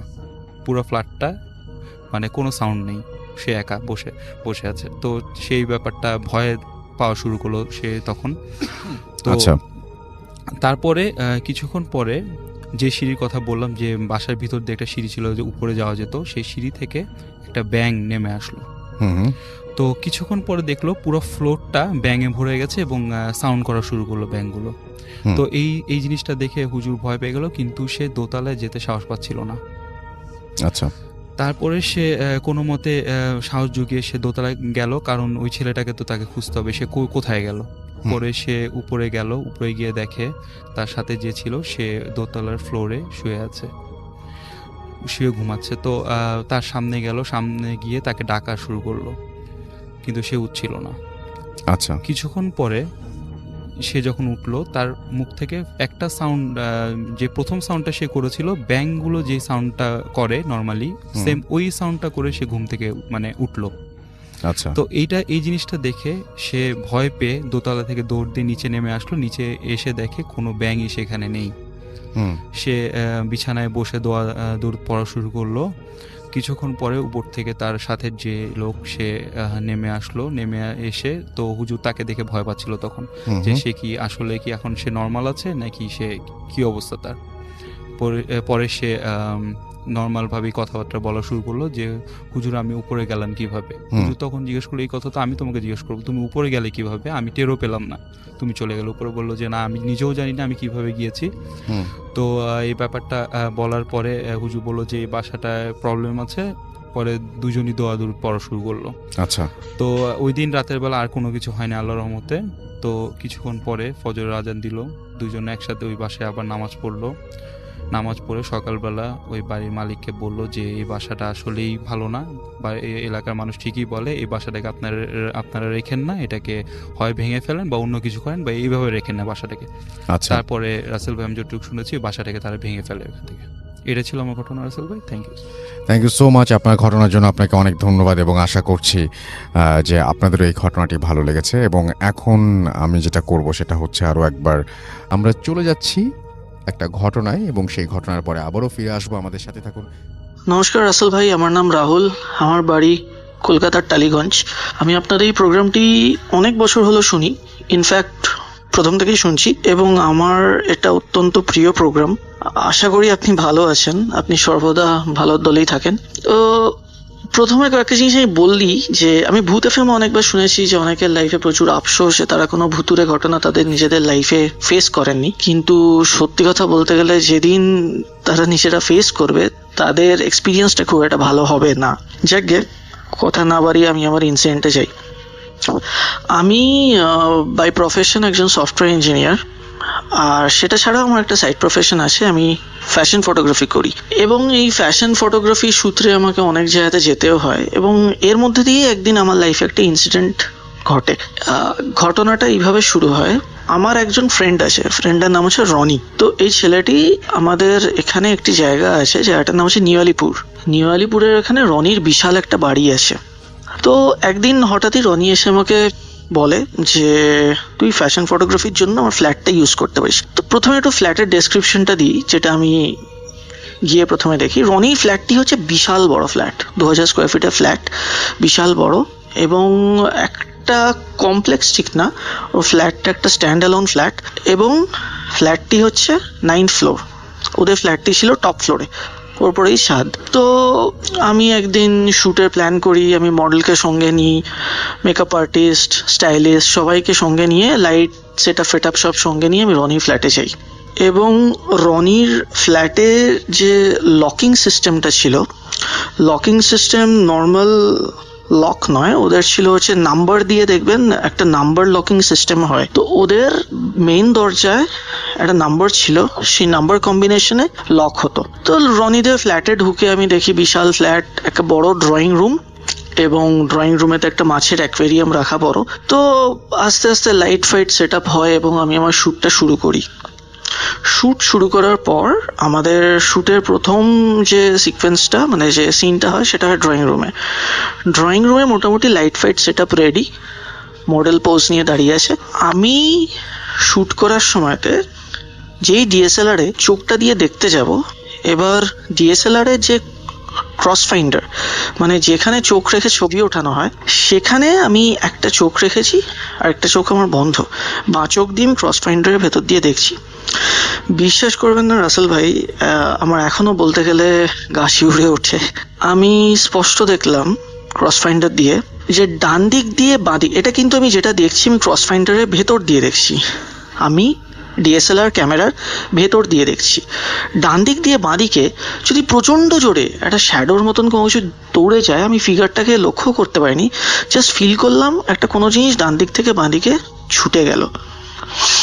আমি তো দেখে রীতিমতো আমি অস্বস্তি পেয়ে আমি ডিএসএলআরটা নামিয়ে মডেল, মেকআপ আর্টিস্ট, বাকিরা সবাই সামনে, ওদেরকে বললাম যে দেখ সামনে দিয়ে এরকম একটা জিনিসের মুভমেন্ট হলো, তোমরা দেখলে? ওরা বলছে না তো, আমি ভাবলাম ঠিক আছে, মানে আমি সত্যি কথা বলতে গেলে আমি নিয়ে চোখের ভুলও ভাবিনি, আমার একটু অস্বস্তি লাগছিল। তারপর আবার ছবি ওঠাতে চাই, আবার দেখি বাঁ দিক থেকে ডান দিকে মুভমেন্ট, আমার রীতিমতো ভয় লাগে। কিন্তু অস্বস্তি বলতে পারেন বা লজ্জা বলতে পারেন, সবার সামনে তো আর বলা যায় না ভূত দেখেছি, কারণ লোকে বিশ্বাস করবে না, আর ভূতও মনে হচ্ছে না। অ্যাকচুয়ালি কি হয়, প্রথমবার কেউ যখন কোনো কিছু এরকম দেখে, he always tries to find a scientific explanation for that. But আমি কোনো কিছু এক্সপ্লেনেশন সেটাই পাচ্ছিলাম না। আমি যে করেই হোক সেদিনের শ্যুটটাকে ড্রপ করি এবং বলি সবাইকে যে শ্যুট আজকের মতো এখানেই শেষ, লেটস গো। তো বাড়ি ফিরে এসে আমি আমার বন্ধুকে ফোন করি, রনিকে। তো রনি আমাকে বলে, রনিকে আমি ফোন করে যখন বলি যে ভাই এরকম একটা জিনিস ফেস করলাম, তো রনি দেখি আমাকে তখন ফোনের মধ্যে বলে, ও তুইও দেখেছিস? তখন তো আমার সন্দেহ হয়। আমি বলি যে আমিও দেখেছি, মানে বাড়িতে কি কোনো প্রবলেম আছে? তারপরের দিন রনির সঙ্গে আমার দেখা হয় এবং রনি আমাকে একটা ইনসিডেন্ট বলে। 2012 সাল নাগাদ রনিরা ওই ফ্ল্যাটটা নেয়। ওই ফ্ল্যাটটা নেওয়ার পরে কোনো প্রবলেম ছিল না ফ্ল্যাটটায়, ওরা খুব ভালোভাবেই থাকতো। কিন্তু হঠাৎ একদিন 1-1.5 মাস বাদে ওই ফ্ল্যাটে প্রবলেম শুরু হয় এবং যে কয়েকটা ঘটনা আমি আপনাদেরকে বলবো সেগুলো হচ্ছে বিক্ষিপ্ত incidents which happened over a span of 3 years. তো ঘটনাটি এইভাবে শুরু হয় যে রনিদের ফ্ল্যাটে বেসিক্যালি 3টে ঘর। একটা ঘরে রনি আর রনির বউ থাকে, আরেকটা ঘরে রনির মা বাবা থাকেন, আরেকটা ঘরে রনির ভাই থাকে। তো একদিন বেশ অনেক রাত হয়ে গেছে, রনির মা রনির বাবা একটা ঘরে শুতেন, সেই ঘরের সঙ্গে অ্যাটাচ বাথরুম ছিল। রনির বউ রনির ঘরে শুয়ে আছে, স্লিপিং। তো রনি আর রনির ভাই মিলে রনির ভাইয়ের রুমেতে সিনেমা দেখছে, অ্যাভেঞ্জার্স। তো সিনেমা দেখতে দেখতে ল্যাপটপেতে সিনেমা দেখতে দেখতে হঠাৎ রনি দেখে যে রনির যে দরজাটা, রনির ভাইয়ের রুমের যে দরজাটা, সেই দরজাটার সামনে রনির মা চুল খুলে উকি মারছে। জিনিসটা একদমই স্বাভাবিক না, যথেষ্ট অস্বাভাবিক। এবং রনি হঠাৎ সেটা দেখতে পেয়ে ভাইকে বলে যে ভাই দেখ ওখানে মা দাঁড়িয়ে আছে। তো রনির ভাই সঙ্গে সঙ্গে ল্যাম্প জ্বালায় এবং জ্বালিয়ে দেখে ওখানে কেউ নেই। রনির একটু সন্দেহ হয়, রনি ওর মা বাবার রুমে নক করে। রনির বাবা যখন ঘর থেকে বেরোয় তখন রনি বাবার থেকে জানতে চায় যে মা কি বাইরে এসেছিলেন? রনির বাবা সেই সময় তো বলে, না তোমার মা তো বাইরে আসেনি, তোমার মা তো একবার শুলে একদম ভোরবেলায় উঠে ঘুম থেকে। ঠিক আছে, তো সেই ইনসিডেন্টটার পর ডেফিনেটলি আমাকে রনি যেটা বলে যে আমি সত্যি ভাবলাম এটা আমার চোখের ভুল, এবং সে আবার তার নর্মাল লাইফে ব্যাক করে যায়। ইনফ্যাক্ট সে ভাবে যে তার অফিসের কাজের প্রচণ্ড প্রেশার মেবি, সেই জন্য তার এরকম হ্যালুসিনেশন হচ্ছে বা সামথিং লাইক দ্যাট। এবং সাইকিয়াট্রিস্ট না, একজন সাইকোলজিস্টের অ্যাপয়েন্টমেন্ট নেন যে মেডিটেশন বা সামথিং হি উইল ডু। কিন্তু তার মোটামুটি 1-1.5 সপ্তাহ পরে রনির সঙ্গে এমন একটা ইনসিডেন্ট হয় যার জন্য রনি তার সাইকোলজিস্টের অ্যাপয়েন্টমেন্টটা ক্যান্সেল করতে বাধ্য হয়। আসলে সত্যি কথা, এসব ঘটনা আমাকে রনি বলার সময় বলছে যেটা, যে এগুলো যার সাথে হয় প্রবলেমটা খালি সেই বোঝে, কারণ সে কার সাথে শেয়ার করবে, কারণ বাইরের লোক তো এগুলো মানবে না। 1-1.5 সপ্তাহ বাদে যে প্রবলেমটা হয় যে রনি একদিন অফিস থেকে বাড়ি ফেরে এবং কোইন্সিডেন্টলি রনি যখন বাড়ি ফেরে রনিদের বাড়িতে তখন অন্য আর কেউ নেই, রনি একা। এবং সেটা ছিল মার্চ মাস মোস্ট প্রবাবলি। রনি বাড়ি ফেরার পর রনি নিজে বেডরুমেতে যায়, বেডরুমেতে বিছানার উপরেতে জামা কাপড় ছেড়ে রেখে বাথরুমে ফ্রেশ হতে যায়। রনির বাথরুমে লেগেছে হার্ডলি 5 মিনিটস, 5 মিনিটসও হবে না, হার্ডলি 3 মিনিটস। হাতে মুখে জল দিয়েছে, বাইরে বেরিয়ে এসে রনি দেখে রনি যেই বিছানার উপরেতে জামার প্যান্টটা ছেড়েছিল, রনির জামা প্যান্টের ঠিক সাইড দিয়ে সারি সারি বাগানবিলাস ফুল রাখা, সাজিয়ে রেখেছে কেউ রনির বেডের ওপরে। এটা 3 মিনিটের মধ্যে কি করে পসিবল হয়? ওর ফ্ল্যাটে অন্য কেউ নেই তখন, জানলা দরজা পুরো বন্ধ করা, আর 9 তলা অব্দি কোনো গাছ ওঠে না, আর গাছ উঠলেই বা সাজিয়ে কে রাখবে লাইন দিয়ে? রনি আমাকে বলছে যে আমার ইনসিডেন্টটা দেখে এত ভয় লেগেছে, আমার মাথা কাজ করছে না। আমি একটা প্যাকেট নিয়ে, আমার হাত কাঁপছে, আমি প্রত্যেকটা ফুল উঠিয়ে প্যাকেটের মধ্যে রাখলাম, প্রায় 2 প্যাকেট ফুল হয়ে গেল। এই ঘটনাটা হওয়ার মোটামুটি 2-1 দিন বাদে, মানে আমি আপনাদেরকে যেসব ইনসিডেন্ট বলছি এই ইনসিডেন্টগুলোর মধ্যে হয়তো লিঙ্ক থাকবে না, কারণ এগুলো বিক্ষিপ্ত ইনসিডেন্টস যেগুলো ওর বাড়িতে হয়েছে। এই ঘটনাটা ঘটার 1-2 সপ্তাহ বাদে রনির মার সাথে একটা ইনসিডেন্ট হয়। রনির মা ছাদে জামা কাপড় মেলতেন এবং একদিন বিকেলে ছাদ থেকে জামা কাপড় আনতে গিয়ে রনির মা ব্যাক সাইড দিয়ে দেখেন হুবহু রনির মার মতনই আরেকজন রনিদের জামা কাপড় ওঠাচ্ছে। রনির মা যেই শাড়ি পরে আছে সেই শাড়ি, চুল একইভাবে বাঁধা। এটা দেখে রনির মার প্রচণ্ড ভয় লাগে এবং রনির মা সিঁড়ি দিয়ে নামতে নামতে নিচে নেমে এসে রনিদেরকে ভয়েতেই ইনসিডেন্টটা বলতে গিয়ে রনির মার সেরিব্রাল অ্যাটাক হয়, ব্রেন স্ট্রোক করে। এবং রনির মার যখন ব্রেন স্ট্রোক করে তখন বাই গডস গ্রেস যেটা হয় যে উনি মানে বেঁচে যান, কিন্তু ওনার লেফট সাইডটা ফুল প্যারালিসিস হয়ে যায় লেফট সাইডটা। এবং রনিদের বাড়ির এনভায়রনমেন্ট তখন পুরো হসপিটালের মতন, মানে ব্রেন স্ট্রোক হওয়ার পরে তো হসপিটালে বেশি দিন রেখে লাভও নেই, তো বাড়িতেই মোটামুটি অক্সিজেন সিলিন্ডার দিয়ে নার্স ফার্স দিয়ে একটা রুমেতে রনির মাকে রাখা হয়। তো এই নার্স যখন রাখা হয়, এই নার্সের ক্ষেত্রে একটা প্রবলেম শুরু হয়। দুজন নার্স আসতেন, একজন সকালের নার্স সকাল 6টা থেকে সন্ধ্যে 6টা, আর রাতের নার্স হচ্ছে সন্ধ্যে 6টা থেকে সকাল 6টা। সকালের নার্স তো ঠিক আছে, কয়েকদিন পরে রাতের নার্স রনিকে বলে যে দাদা রাতে আমি আর আসবো না, আপনারা অন্য লোক দেখে নিন। তো রনি তখন জানতে চায় কি প্রবলেম, কি হয়েছে। তো রনির সেই সময়তে যে নার্স সেই সময়তে বলেন যে মাসিমা মানে রনির মা প্রত্যেকদিন রাতে নাকি বিছানা থেকে উঠে, রাত তখন 2:30 বাজে, ফাঁকা ড্রয়িং রুমের দিকে হাত দেখিয়ে কাকে জানি বলে যে তুমি এখান থেকে চলে যাও। রনি বলছে সেটা কি করে সম্ভব, মা তো একা উঠতেও পারে না, মা বিছানাতে শুয়ে আছে, মার তো বাঁ দিক পুরো প্যারালিসিস। নার্স বলে না দাদা এটা রোজ রাতেই হয়, আমি দেখেছি।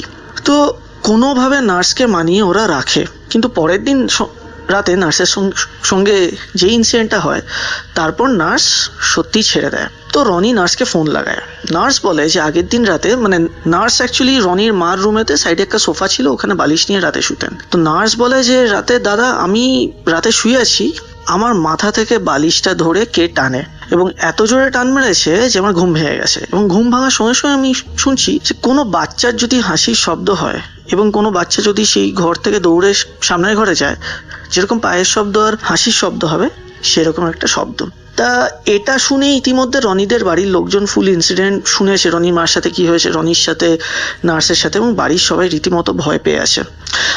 নেক্সট একটা ব্যাপার, সেটা হচ্ছে রনিদের বাড়িতে একটা জার্মান শেপার্ড ছিল। আমরা সবাই জানি জার্মান শেপার্ড একটু ফেরোসাস, কিন্তু ওই কুকুর রনির মার ঘরের খাটের তলা থেকে সন্ধ্যে 6টার পর থেকে বেরোতোই না, কোনোভাবে তাকে বার করা যাবে না। তো যাকে এত সব ঘটনা ইনসিডেন্ট যখন হচ্ছে, সবাই মিলে রনির মার ঘরে ম্যাট্রেস নিয়ে রাতে শুতেন এবং জল নিয়েই শুতেন যাতে রাতে ঘুমের মাঝখানে উঠতে না হয়। তো এর মধ্যে আরেকদিন আরেকটা ইনসিডেন্ট, জল নিয়ে শুয়েছে কিন্তু রাতে জল শেষ হয়ে গেছে এবং রনি প্রচণ্ড জল তেষ্টা পেয়েছে। এবং রনিদের ফ্ল্যাটে আরেকটা ইনসিডেন্ট হতো যে মাঝে মাঝে লাইট অফ হয়ে যেত, লাইটের ফিউজ উড়ে যেত, বাল্ব নষ্ট হয়ে যেত, কিন্তু বাকি ফ্ল্যাটেতে হতো না। রনি মাঝরাতে উঠে ড্রয়িং রুমেতে গেছে ফ্রিজ থেকে জল বার করে খেতে, এবং ফ্রিজটা যেই খুলেছে হঠাৎ লাইট অফ হয়ে গেছে, লোডশেডিং হয়ে গেছে, ফিউজ উড়ে গেছে, যাই হোক লাইট অফ হয়ে গেছে। এবং রনি তো মনে মনে ভাবছে যে হে ভগবান আমি যেন এখন কোনো কিছু দেখতে না পাই। এবং ফ্রিজের পাশেই ছিল রান্নাঘর, রনি যেই জলটা বার করে খেতে গেছে রান্নাঘরে শুনছে খসখস একটা শব্দ।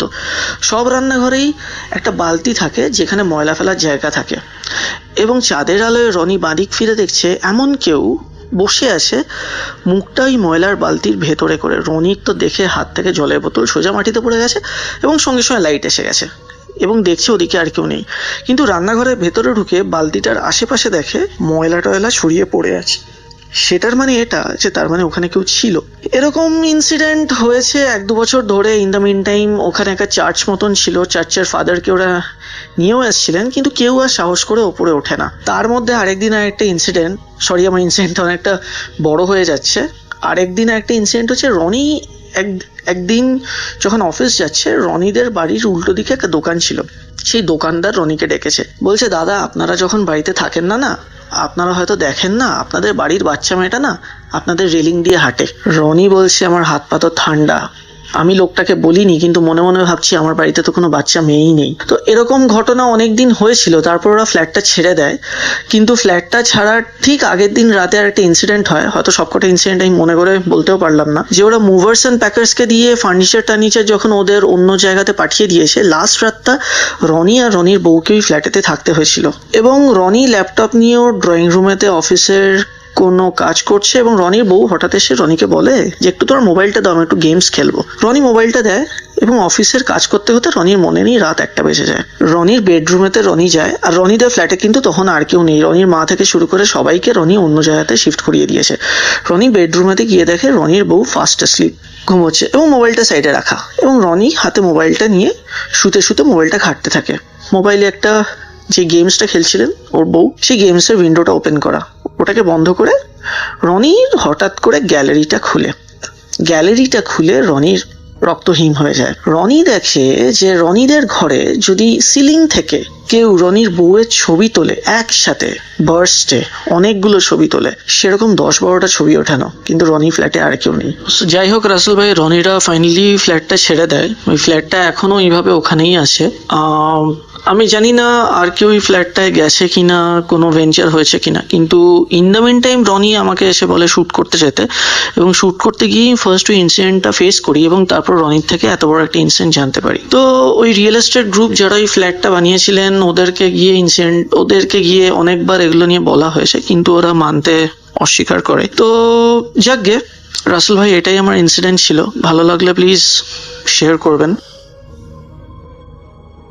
Face it. Radio মানেই ফুর্তি। Booth FM. The night comes alive. বিশ্বাস করা না করাটা আপনার ব্যাপার।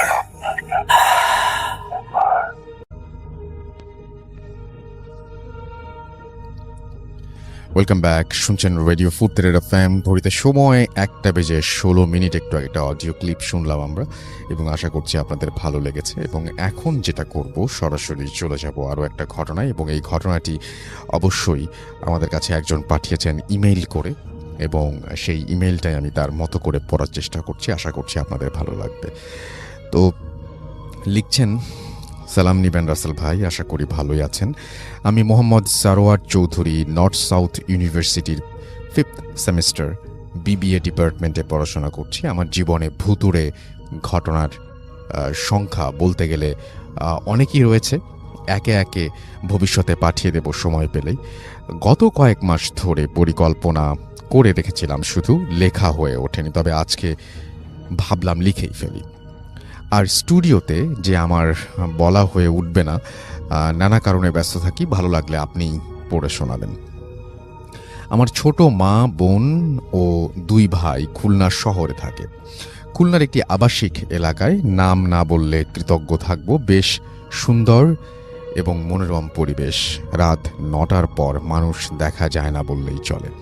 গত বছর বাসাটি দেখে আম্মুর পছন্দ হয়, এবং যথারীতি অ্যাডভান্স করে অগাস্টের 1 তারিখে নতুন ফ্ল্যাটে শিফট হয়ে যাই আমরা। ফ্ল্যাটের কিছুটা বিবরণ দেই। 8তলা বিল্ডিংয়ের একদম টপ ফ্লোরে আমাদের বাসা। ফ্ল্যাটের 3 পাশেই বারান্দা অথবা বড় জানালা। ডাইনিং রুমে জানালা, বড় জানালা। পাশের কয়েক বাড়ির ছাদ স্পষ্টভাবে দেখা যায়। আমি যেদিন প্রথম ফ্ল্যাটে প্রবেশ করি, সেদিন একটা অদ্ভুত ব্যাপার লক্ষ্য করলাম। জানালার পাশে ছোট্ট কাগজে আয়াতুল কুরসি লেখা। ব্যাপারটিকে তেমন গুরুত্ব না দিলেও পরবর্তীতে আবিষ্কার করলাম প্রতিটি রুমে জানালার পাশেই এমন আয়াতুল কুরসি লেখা। এবার কিছুটা অবাক হলাম। ছোট মামা কিছু না বুঝেই একটা কাগজ তুলে ফেলেছিল। আয়াতুল কুরসি লেখা ছোট কাগজটির টুকরো লাল কালিতে। তো যাক, আমি ঢাকা চলে আসলাম। বেশ কিছুদিন এভাবেই কাটলো। তারপর থেকে সমস্যার শুরু। শীতকালে খুলনায় প্রচণ্ড ঠান্ডা পড়লেও আম্মুর মাঝরাতে হঠাৎ গরম লেগে যেত। আবার মাঝে মধ্যে জানালা থেকে গরম দমকা হাওয়া কোথা থেকে এসে লাগতো। কখনো বা শীতের রাতে কিচেনের সিঙ্কের কল থেকে হঠাৎই গরম পানি আসতো। আবার কখনো গভীর রাতে ছাদে কেউ দৌড়াদৌড়ি করত। আম্মু মাঝে মধ্যে বাচ্চার হাসি শুনতে পেত, কখনো কান্না। এরকমই ছিল বেশ কিছুদিন। সমস্যা বৃদ্ধি পেল কিছুদিন আগে। গত সপ্তাহে আমাদের এসিটা হঠাৎই নষ্ট হয়ে গেছিল। তো আম্মু বারান্দার গ্লাস এবং জানালার সবই খোলা রেখেছিল। আর রাত আনুমানিক 3:30 তখন হঠাৎ একটা বাচ্চার কান্নায় আম্মুর ঘুম ভেঙে গিয়েছিল। বারান্দার দিকে চোখ পড়তেই যা দেখলো, তার জন্য ঘুমের মাঝপথে আমাদের মানে হঠাৎ করে কান্না মানে তিনি একজন মানে মানুষের প্রস্তুতি কখনোই থাকতে পারে না। ছোট একটা বারান্দা, ঠিক বারান্দার মাঝখানে বসে কান্না করছে। মুহূর্তের মধ্যে আম্মু লা ইলাহা ইল্লাল্লাহ হু মুহাম্মদ রাসূলুল্লাহ পড়তে পড়তে লাইট জ্বালাতে উঠলেন। কান্নার ধ্বনি কেমন অদূরে মিলিয়ে গেল। আম্মু অবাক ভয়ার্ত দৃষ্টি নিয়ে কিছুক্ষণ তাকিয়ে রইলেন। সমস্যা শুধু এটিই থাকলো না, আর একটু বেড়েছেও। আম্মুর দরজা থেকে সোজা তাকালে আমাদের ডাইনিং রুম দেখা যায়। রাত তখন 9টা। আম্মু ছোট বোন বসে গল্প করছিল। পাশের রুমে ছোট 2 ভাই ছিল। ড্রয়িং ও ডাইনিং বেডরুমের মৃদু আলো পড়ছে। হঠাৎ আমার ছোট বোনের চোখ পড়ল ডাইনিং টেবিলের সামনে সাদা কাপড় পরা একজন মহিলা দাঁড়ানো, সেখানে অনেকটা পরিচিত মুখ। সে আস্তে করে আম্মুর দিকে তাকালো, আবার মাথা ঘুরিয়ে ডাইনিংয়ে তাকালো। অবিকল আম্মুর মতো দেখতে, কোনো পার্থক্য খুঁজে পাওয়া মুশকিল বোধ হয়। আবছা অন্ধকারে ডাইনিং টেবিলের সামনে দাঁড়িয়ে থাকা অবিকল আম্মুর মতো দেখতে জিনিসটা ড্রয়িং রুমের দিকে যেতে থাকলো। পাশের রুম থেকে আম্মুর ডাকে সাড়া দেওয়ার মতো করে আমার ছোট ভাই বলে উঠল, আসছে আম্মু। ছোট ভাইকে ড্রয়িং রুমের দিকে যেতে দেখেই বেশ খানিকটা বুঝে ফেললো কিছু খারাপ হতে যাচ্ছে। ছোট ভাইয়ের নাম ধরে ডাক দিতেই কারেন্ট চলে গেল ফ্ল্যাটের। আইপিএস থাকা সত্ত্বেও ঘুটঘুটে অন্ধকার পুরোটা ফ্ল্যাট। ছোট 2 ভাই ভয় পেয়ে, ছোট বোন উপায় না পেয়ে ফোনের ফ্ল্যাশ জ্বালিয়ে ওদের নিয়ে আসছিল। আম্মু জোরে জোরে কালেমা পড়তে লাগলো চিৎকার শুনে। এরকম বাজে ও আতঙ্কিত পরিবেশ সৃষ্টি হলো। হঠাৎ বিদ্যুৎ চলে আসলো। আইপিএস এর কাছে গিয়ে দেখা গেল ইনভার্টার অফ করা। বাসার কেউ এই বাটন বন্ধ করেনি, আর কোনো প্রশ্নই আসে না। এত ছোট সময়ে কোথা থেকে কি হয়ে গেল কেউ কিছু বুঝতে পারলো না। আমি দ্রুত বাসা বদলাতে বলেছি, কারণ এটা ছাড়া আমি ভালো, মানে এটা ছাড়া আর কোনো ভালো সমাধান নেই আমার দৃষ্টিতে। ভালো থাকবেন। এমন আরও অনেক ঘটনা আছে আমার জীবনে, আস্তে আস্তে সব কিছুই শেয়ার করব। তবে এতটুকু বলতে পারি, আমার বাবা মা 2012-তে, তখন আমি 8ম শ্রেণীতে ছিলাম, মারা যাবার পর থেকে, আমার বাবা মারা যাবার পর থেকে এসব সমস্যা হচ্ছে। একে একে সব কয়টি কাহিনী বলবো। আশা করছি আপনাদের ভালো লাগবে। ভালো লাগলে প্রচার করবেন। Thank you very much. এই ছিল ঘটনা, এবং আশা করছি যে ঘটনাটি, আমি জানি না কেমন লেগেছে আপনাদের কাছে। আমরা চলে যাব আমাদের আরও একজন অতিথির কাছে। আপনার নামটা প্লিজ একটু বলবেন, কোথা থেকে?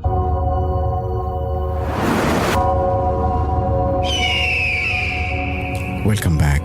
আপনাদের সবাইকে স্বাগত জানাই আমি রাসেল। আশা করছি আপনারা সবাই ভালো আছেন, ভালোর তলে আছেন।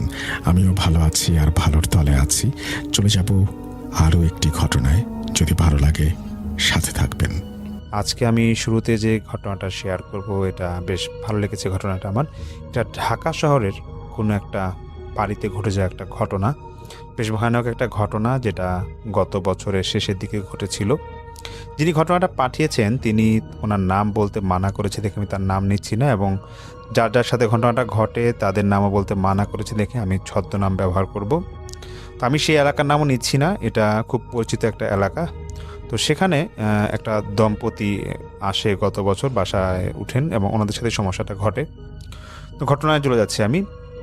যিনি আমাকে ঘটনাটা পাঠিয়েছেন এটা ওনার এক জুনিয়র কলিগের ফ্যামিলিতে ঘটনাটা ঘটে। তো সেই জুনিয়র কলিগ গত বছরের ডিসেম্বর মাসে ওনারা ঢাকায় আসেন। উনি চাকরি সুবাদে ঢাকায় আসেন, এবং ওনার ফ্যামিলি মেম্বার বলতে উনি, ওনার ওয়াইফ এবং ওনার 4 বছরের একটা বাচ্চা ছিল। তো সেই ভাইয়ের নাম দিচ্ছি আমি রাশেদ। তো রাশেদ ভাই একটা সফটওয়্যার ইঞ্জিনিয়ার ছিল। ওনার অফিস যেখানে ছিল এটা এয়ারপোর্টের কাছাকাছি কোনো একটা এরিয়াতে, শুধু আমি এতটুকুই বলছি। তো সেখানে উনি ওনার পুরান ঢাকা থেকে অফিস করতে হতো। পুরান ঢাকায় উনি উঠেছিল, মানে উনি গ্রামের থেকে এসেছিল। তো পুরান ঢাকাতে ওনার এক আত্মীয়র বাসায় উনি উঠেছিলেন। তো দেখা যেত যে প্রতিদিন ওনার যেহেতু উত্তরে আসা যাওয়া করা লাগতো, কষ্ট হয়ে যেত। তো এয়ারপোর্টের আশেপাশে উনি বাসা খুঁজছিলেন। তো সেখানে বাসা খুঁজতে খুঁজতে যখন তিনি হয়রান, তখন একদিন ওনার এক অ্যাপার্টমেন্টের এক ম্যানেজারের সাথে ওনার পরিচয় হয়, এবং সেই ম্যানেজারকে উনি বলে যে বিবাহিত মানুষ, ওনার এক রুমের বাসা হলে এক রুমের বাসা হলে ওনার জন্য এনাফ, এটা দরকার। তো সেই অ্যাপার্টমেন্টের ম্যানেজার প্রথমে উনি বলতেছে যে দেখেন, অ্যাপার্টমেন্টের এই মুহূর্তে কোথাও খালি নেই, কোনো ফ্ল্যাটও খালি নেই। তো আপনি যদি চান তো আপনাকে একটা ছোট্ট একটা বাড়ির ব্যবস্থা করে দিতে পারি, যেটা দোতলা বাড়ি। তখন সেই রাশেদ ভাই উনি বলতেছে যে আসলে দেখেন, বাড়ির ব্যবস্থা করে তো লাভ নাই, কারণ আমি তো ফ্ল্যাট ভাড়ার বেশি, মানে নির্দিষ্ট টাকার অ্যামাউন্ট আছে, সে বাড়ি নেওয়ার ক্ষমতা, দোতলা বাড়ি নেওয়ার ক্ষমতা তো আমার নাই। তখন সেই ম্যানেজার বলতেছে যে দেখেন, এই একটা দোতলা বাড়ি আমার বাড়ির কাছাকাছি আছে, সেটা একটু পুরানো বাড়ি, কিন্তু এখানে আসলে কেউ থাকেও না। আর সমস্যা নাই, আপনি এখানে ওই ফ্ল্যাটে যে ভাড়া দিতেন এখানে সেম ভাড়া দিলেই হয়। আপাতত এখানে থাকেন, পরে আমার যদি কোনো ফ্ল্যাট আমার খালি হয় তাহলে আমি ওইখানে আপনাকে ভাড়ার ব্যবস্থা করে দিব। তো রাশেদ ভাই উনি ফ্ল্যাটটা দেখতে যাবেন, এটা ছিল পুকুর পাড়ের মধ্যেই, মানে একটা বাসার মানে যে অ্যাপার্টমেন্টের ম্যানেজার ছিল ওনার বাসাটা পার হয়ে একটু পুকুর পাড়ের পাশেই একটা দোতলা পুরানো বাড়ি ছিল। বাড়িটা খুব স্যাঁতস্যাঁতে একটা বাড়ি ছিল এবং দেখে বোঝা যাচ্ছিল যে এখানে অনেকদিন ধরে কেউ হয়তো আসে না। তো রাশেদ ভাই উনি বাড়িটা ঢুকে দেখতেছে যে 60-70 দশকের বাড়িগুলো যেরকম পুরানো আমলের কারুকার্য করা ছিল সেরকম কারুকার্য করা। তো একতলায় আসলে উনি ঢুকেই দেখা যায় আসলে থাকার অবস্থা নাই, দোতলাতেই ওনার থাকতে হবে। দোতলাটা বেশ বড় বড় 2-3টা রুম ছিল। তো রাশেদ ভাই ওনার পছন্দ হয় এবং সেই অ্যাপার্টমেন্ট ম্যানেজার বলতেছে, দেখেন এই বাড়ির মালিক যিনি, ওনার কাছ থেকে আমি 3 বছর আগে বাড়িটা খুব কম দামে কিনি, কারণ উনি বিদেশ চলে যাবে দেখে এই বাড়িটা কম দামে বিক্রি করে দিয়ে চলে গেছে। আর এটাতে আমি আসলে কিছু করা হয় নাই, কারণ সেই মুহূর্তে আমার টাকা পয়সা খুব একটা ছিল না। তো আপাতত আপনি এখানে উঠেন, আপনার ওয়াইফ এবং বাচ্চাকে নিয়ে উঠেন, থাকেন এখানে, থাকা শুরু করেন। তো কয়েক মাসের অ্যাডভান্স দিয়ে রাশেদ ভাই সেই বাসায় উনি থাকা শুরু করেন। পরের সপ্তাহে তিনি এসে পড়েন, ওনার ওয়াইফ নিশো এবং ওনার যে ছোট ছেলে ছিল সামিন, তাকে নিয়ে এসে পড়েন। তো ওনারা যখন থাকবে তো সারাদিন এরকম বাসা গুছানো হয়। গোছানোর পর রাশেদ ভাই উনি যখন রাতে ঘুমাবেন, তো ঘুমানোর একটা পর্যায়ে মিডনাইটের দিকে দেখা যাবে সম্ভবত তখন 2টা কি 3টা বাজে। তো উনি ঘুমের থেকে একটু ওনার ঘুমটা ভেঙেছে, যে উনি মানে ফিল করছে যে ওনার ওয়াইফ ঘুম থেকে উঠে হয়তো পাশের রুমে যে টয়লেটটা ছিল সেখানে গিয়েছে। তো রাশেদ ভাই হয়তো উনি কোনো একটা কাজে ওয়াইফকে ডাকবে, তো উনি অপেক্ষা করছিল কখন ওনার ওয়াইফ আসবে। তো উনি হঠাৎ করে যখন মানে উনি এক কাত হয়ে শুয়েছিল, অপর কাত হতেই দেখতেছে যে ওনার ওয়াইফ ওনার পাশেই। তো উনি ওনার ওয়াইফকে ধাক্কা দিয়ে বলতেছে যে তুমি কখন বাথরুম থেকে আসলা? তখন ওনার ওয়াইফ বলতেছে, ঘুমের মধ্যেগুলো কী বলতেছে, আমি তো উঠিই নাই ঘুম থেকে। তখন রাশেদ ভাই এটা বলার পর বলতেছে যে আমি তাহলে দেখলাম যে কি একজন ওয়াশরুমে গেল তোমার মতো। তো উনি আবার নিজে নিজে বলতেছে, হয়তো ঘুমের মধ্যে স্বপ্ন দেখছি, আজকে সারাদিন বেশ ক্লান্ত ছিলাম, বাসা চেঞ্জ করলাম, আচ্ছা ঠিক আছে ঘুমায় যাই। তো ওনারা পরের দিন তো ঘুমায় যায়। ঠিক পরের দিন সেম হুবহু রাত্রেবেলা উনি রাশেদ ভাই উনি ঘুমানোর কিছুক্ষণ পরেই পাশে যে ওনার ড্রয়িং রুম ছিল সেখান থেকে চেয়ার টানা সামিনও বলতেছে যে ওনাকে কি যেন একটা দেখছে, ওকে হাতে এরকম সুশ্রুই দিচ্ছে। তো এটা বলার পর রাশেদ ভাই বলতেছে, দেখো মনে হয় এই বাসায় কিছু একটা আছে বা কোনো একটা কিছুর এখানে মানে চলাচল আছে, আমরা এরকম আমিও ফিল করলাম রাত্রেবেলা এরকম আওয়াজ হচ্ছে, দেখলাম তুমি ওয়াশরুমে গেছো এরকম। তো নিশি ভাই বলতেছে, দেখো যেহেতু আমরা বাসায় অ্যাডভান্স দিয়ে দিয়েছি তো দরকার নাই, যেটা ঘটার ঘটুক, আমাদের তো কোনো ক্ষতি করতেছে না, আমরা তো মাত্র 2-3 দিন হয় এখানে আসছি, তো হোক ঘটনাগুলো দেখি আর কি হয় সামনের দিকে। আর তুমি অ্যাপার্টমেন্ট ম্যানেজার যিনি যার বাসা এটা, ওনার সাথে একটু কথা বললে ব্যাপারে। তো রাশেদ ভাই দেখতেছে যে আসলে দিন যতই যাচ্ছে কিছুটা ওনাদের বাসায় ওনারা ফিল করতে পারে যে কিছু একটা আছে, কিন্তু ওনারা আসলে দেখতেছে কোনো ক্ষতি হচ্ছে না। তো ওনারাও ভাবতেছে যে দিন যাক, দেখি সামনে কি হয়, সামনের মাসে ভাড়া দেওয়ার সময় হয়তো সেই অ্যাপার্টমেন্ট ম্যানেজার ওনাকে জানাবে আর কি ব্যাপারটা। তো এরকম ঘটার পরে তো কয়েকদিন পরে রাশেদ ভাইয়ের একটা চাস্তো ভাই উনি ঢাকা শহরে আসেন কোনো একটা কাজে। তো সেই মুহূর্তে রাশেদ ভাইদের বাসায় এরকম উনি আসবে। তো আসার পরে সেই চাস্তো ভাই রাতে ওনারা সারাদিন ঘুরতে যায়, সেই চাস্তো ভাইকে নিয়ে রাত্রেবেলা যখন ওনারা খাওয়া দাওয়া করে যখন বসবে মানে তো গল্প করতেছিল। তো গল্প করে একটা পর্যায়ে এইসব কথাই ওনাদের মধ্যে হচ্ছিল যে বাসায় কিছু একটা এরকম থাকতে পারে বা আছে। তো চাস্তো ভাই এগুলো আসলে উনি এগুলোকে পাত্তা দেয় না। তো উনি ড্রয়িং রুমে শুয়েছিল, হঠাৎ করে রাত্রে 1টা কি 1:30 বাজবে, তখন সেই চাস্তো ভাই হঠাৎ করে চিৎকার করে কান্নাকাটি করতেছে এবং এত জোরে কান্না করতেছিল যে নিশো ভাবি এবং রাশেদ ভাই ওনারা তাড়াতাড়ি যায় সেই রুমে, বলতেছে যে তোমার কি হয়েছে, কান্নাকাটি করতেছো কেন? তখন সেই চাস্তো ভাই বলতেছে যে ভাবি আমি কি দেখলাম কিছুই বলতে পারবো না, আপনি একটা এই রুমে থাকেন। তো রাশেদ ভাই তখন কিছুটা বুঝে যে হয়তো খারাপ কিছু দেখছে এবং সে তাকে সান্ত্বনা দেওয়ার জন্য মানে অনেকক্ষণ বসেছিল। তো একটা পর্যায়ে রাশেদ ভাই ওনার সেই চাস্তো ভাইকে বলতেছে যে তুমি কি দেখছো একটু খুলে বলো। তখন সেই ভাই বলতেছে যে আমি যখন ঘুমাইছিলাম মানে একটু চোখটা মেলে দেখি যে সামনে কি যেন একটা দাঁড়ায় আছে। তো সে বলতেছিল আমি প্রথমে ভাবছিলাম যে আমি স্বপ্ন দেখতেছি নাকি, যখন আমি একটু উঠে বসলাম তখন দেখতেছি বাইরে থেকে আবছা আলো আসতেছে এবং একটা মূর্তির মতো 10 ফিটের মতো হাইট হবে সে দাঁড়ায় আছে। এবং আরেকটু যখন আলো একটু বাড়লো তখন দেখতেছি যে এই মূর্তিটা একটা অবয়ব নিয়ে আসছে এবং ওর মাথা থ্যাতলানো এবং মনে হচ্ছে যে ওই শরীর থেকে সব কিছু খসে পড়তেছে। এবং এটা আমি যখন স্পষ্ট দেখি তখন আমি চিৎকার দিই এবং আমার এই তো আপনারা আসলেন, এখন সঙ্গে সঙ্গে দেখি ওটা নাই, চলে গেছে। তো সেই ছেলে নাকি প্রচণ্ড ভয় পায় এবং সে নাকি সেই রাতে নাকি রাশেদ ভাই ওর সাথেই ছিল। খুব ভোরেই ছেলেটা চলে যায় এবং যাওয়ার সময় বলে যায় যে ভাইজান আপনি যদি কিছু মনে না করেন একটু এই বাসায় একটু হুজুর টুজুর দেখেন, মানে হুজুর নিয়ে আসেন, দেখেন যে আসলে এখানে কোনো সমস্যা আছে নাকি, আর নাহলে আপনি এখান থেকে চলে যান। তো যাই হোক, তারপর রাশেদ ভাই তার পরের দিনই উনি বাড়িওয়ালার সাথে দেখা করেন এবং বাড়িওয়ালাকে, মানে যিনি অ্যাপার্টমেন্ট ম্যানেজার ছিল তার সাথে দেখা করেন এবং বলতেছে যে আপনাদের এই বাসায় ভাই কোনো সমস্যা আছে নাকি, কারণ আমি থাকার পর থেকেই মানে বেশ কিছু সমস্যায় পড়তেছি। দেখা গেলো যে সপ্তাহখানেক ছিলাম, এর মধ্যে কয়েকবার আমি ফিল করলাম যে অনেক কিছু আছে এবং এরকম গত রাতে আমার চাচাতো ভাই এই জিনিসগুলো দেখলো। তখন সেই অ্যাপার্টমেন্ট ম্যানেজার বলতেছে যে দেখো রাশেদ, আমি আসলে কি বলবো, এই বাসাটাতে আমি অনেক আগে কিনছিলাম, কিন্তু গত 3 বছরে 11টা পরিবার এখানে থেকে বাসা চেঞ্জ করে চলে গেছে, বেশি দিন টিকতে পারে নাই। কিন্তু তোমাকে দেখলাম তুমি প্রায় সপ্তাহখানিক পর আমাকে এই ঘটনা বলতেছো, কিন্তু আগে যারা ছিল তারা 2-3 দিনের মাথায় চলে গেছে। তো রাশেদ ভাই বলছে দেখেন আমার তো কোনো ক্ষতি করে নাই, কিন্তু এখন আমি কি করবো, আমি তো এখানে থাকাটা ওকে আমার জন্য ঠিক হবে নাকি। তখন সেই ম্যানেজার বলছে দেখো তোমার যদি ক্ষতি না করে থাকে তুমি থাকতে পারো, আর বেশি সমস্যা হলে আমাকে জানাও, আর একদিন সময় করে দরকার আমরা হুজুর এনে দেখাবো যে আসলে কোনো সমস্যা এখানে আছে নাকি। তো যাই হোক, এটা তো ঘটতে থাকতেছে, মানে এটা তো মানে ওনারা তার প্রতারণা থাকা হচ্ছে, ওনাদের কোনো সমস্যা হয় নাই। তো এর মধ্যে কয়েকদিন পরে রাশেদ ভাইয়ের ওয়াইফ মানে নিশো ভাবি ওনার খালাতো বোন কোনো একটা জরুরি কাজে আসে, এক রাতের জন্য ওনাদের বাসায় থাকবে। তো ওই আপু উনি যখন বাসায় আসেন গভীর রাতে, উনি হয়তো পানি খাওয়ার জন্য উঠবে, তো উনি ড্রয়িং রুমে শুয়েছিলেন, তো উনি ডাইনিং রুমে যাবে। তো ডাইনিং রুমে বেসিনে উনি কোনো কারণে হাত ধোবে, তখন আচ্ছা আলো ছিল, আসলে রুমের লাইট এরকম জ্বালানো ছিল না, তো পাশেই নাকি বারান্দার মতো ছিল। উনি গিয়ে দেখতেছে বেসিনের ঠিক পাশেই ঠিক একই অবস্থা, অর্ধেক মাথা থ্যাতলানো কোনো একটা মূর্তির মতো একটা ছায়া, কিছু একটা উনি দেখতে পারছে। এবং ঠিক ওনারও একই অবস্থা, উনি খুবই জোরে চিৎকার করে এবং সেই রাতে আবার রাশেদ ভাই এবং ওনার স্ত্রী তাড়াতাড়ি দৌড়ায় যায় এবং বলতেছে কী দেখতেছো, তখন তোমার মানে কী দেখতেছো, তোমার কী সমস্যা হয়েছে। তখন সেই নিশো ভাবির খালতো ভননি বলতেছে যে এখানেও খারাপ কিছু একটা আছে, আমি দেখছি এখানে মাথা থেতলানো এবং আমার খুব খারাপ লাগতেছে, তোমরা তাড়াতাড়ি আমাকে রুমে নিয়ে যাও। এটা বলতে না বলতে সেই খালতো বোনটাকে উনি প্রায় অজ্ঞানের মতো হয়ে যায় এবং ওনাকেও ঠিক পরের দিন এরকম ওনার বাসায় পাঠিয়ে দেওয়া হয়। এবং উনি তো মানে এরকম ঘটনা ঘটার পর বাসার মোটামুটি ওনাদের পরিবারের সবাই জেনে যায়, আর রাশেদ ভাইয়ের আব্বা মা তো গ্রামেই থাকে, ওনারাও জেনে যায় যে এরকম কিছু একটা তুই বাসায় আছে। তো মোটামুটি যখন সব আত্মীয় স্বজন জেনে যায় তো বলতেছিল যে এখানে থাকার আর কি দরকার।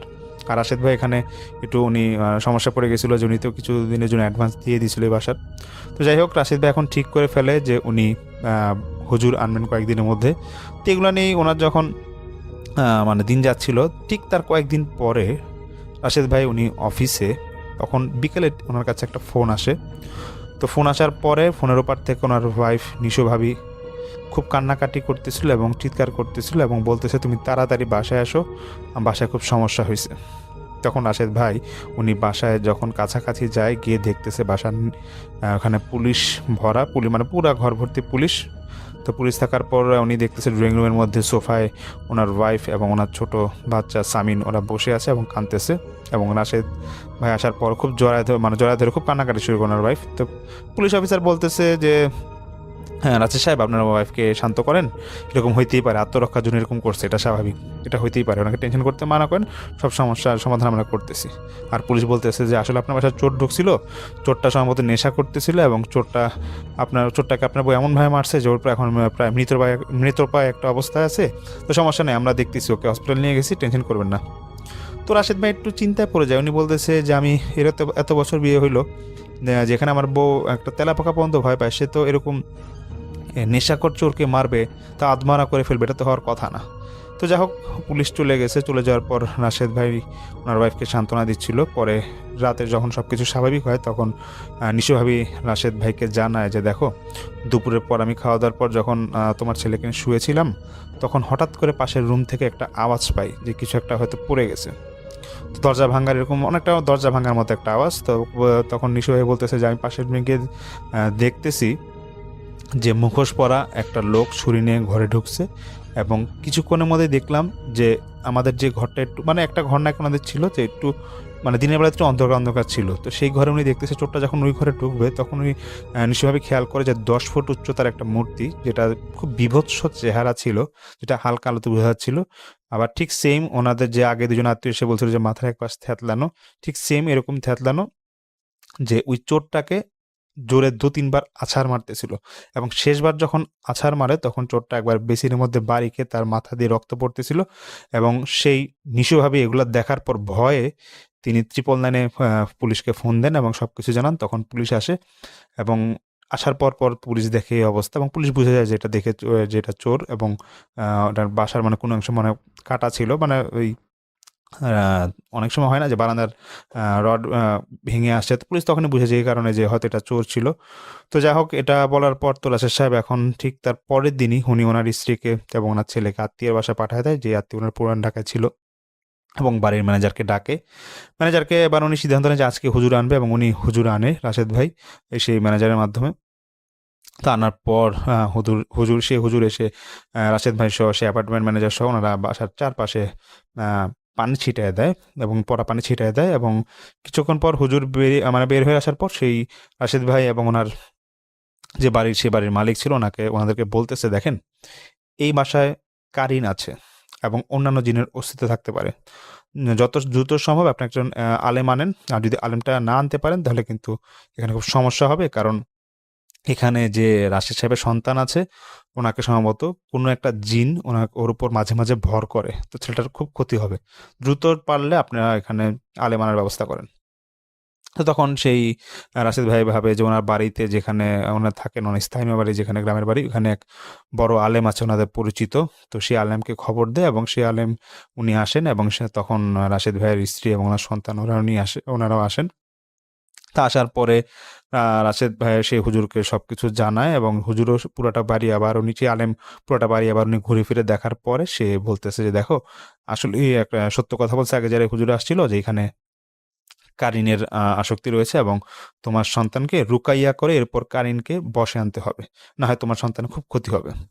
এরপর সামিনকে মানে ওনার সন্তান রাশেদের সন্তান ওকে 3 দিন পর মানে 3 দিন রুকায়া করার পর হুজুর বলে যে পরের শুক্রবারে রাতে আমি আসনে বসবো এবং রাশেদ ভাইকে বলে যে তুমিই থাকবা এবং তোমার যে বাড়ির ম্যানেজার বা এখানে যে মালিক আছে যিনি, ওনাকে আসতে বলবা।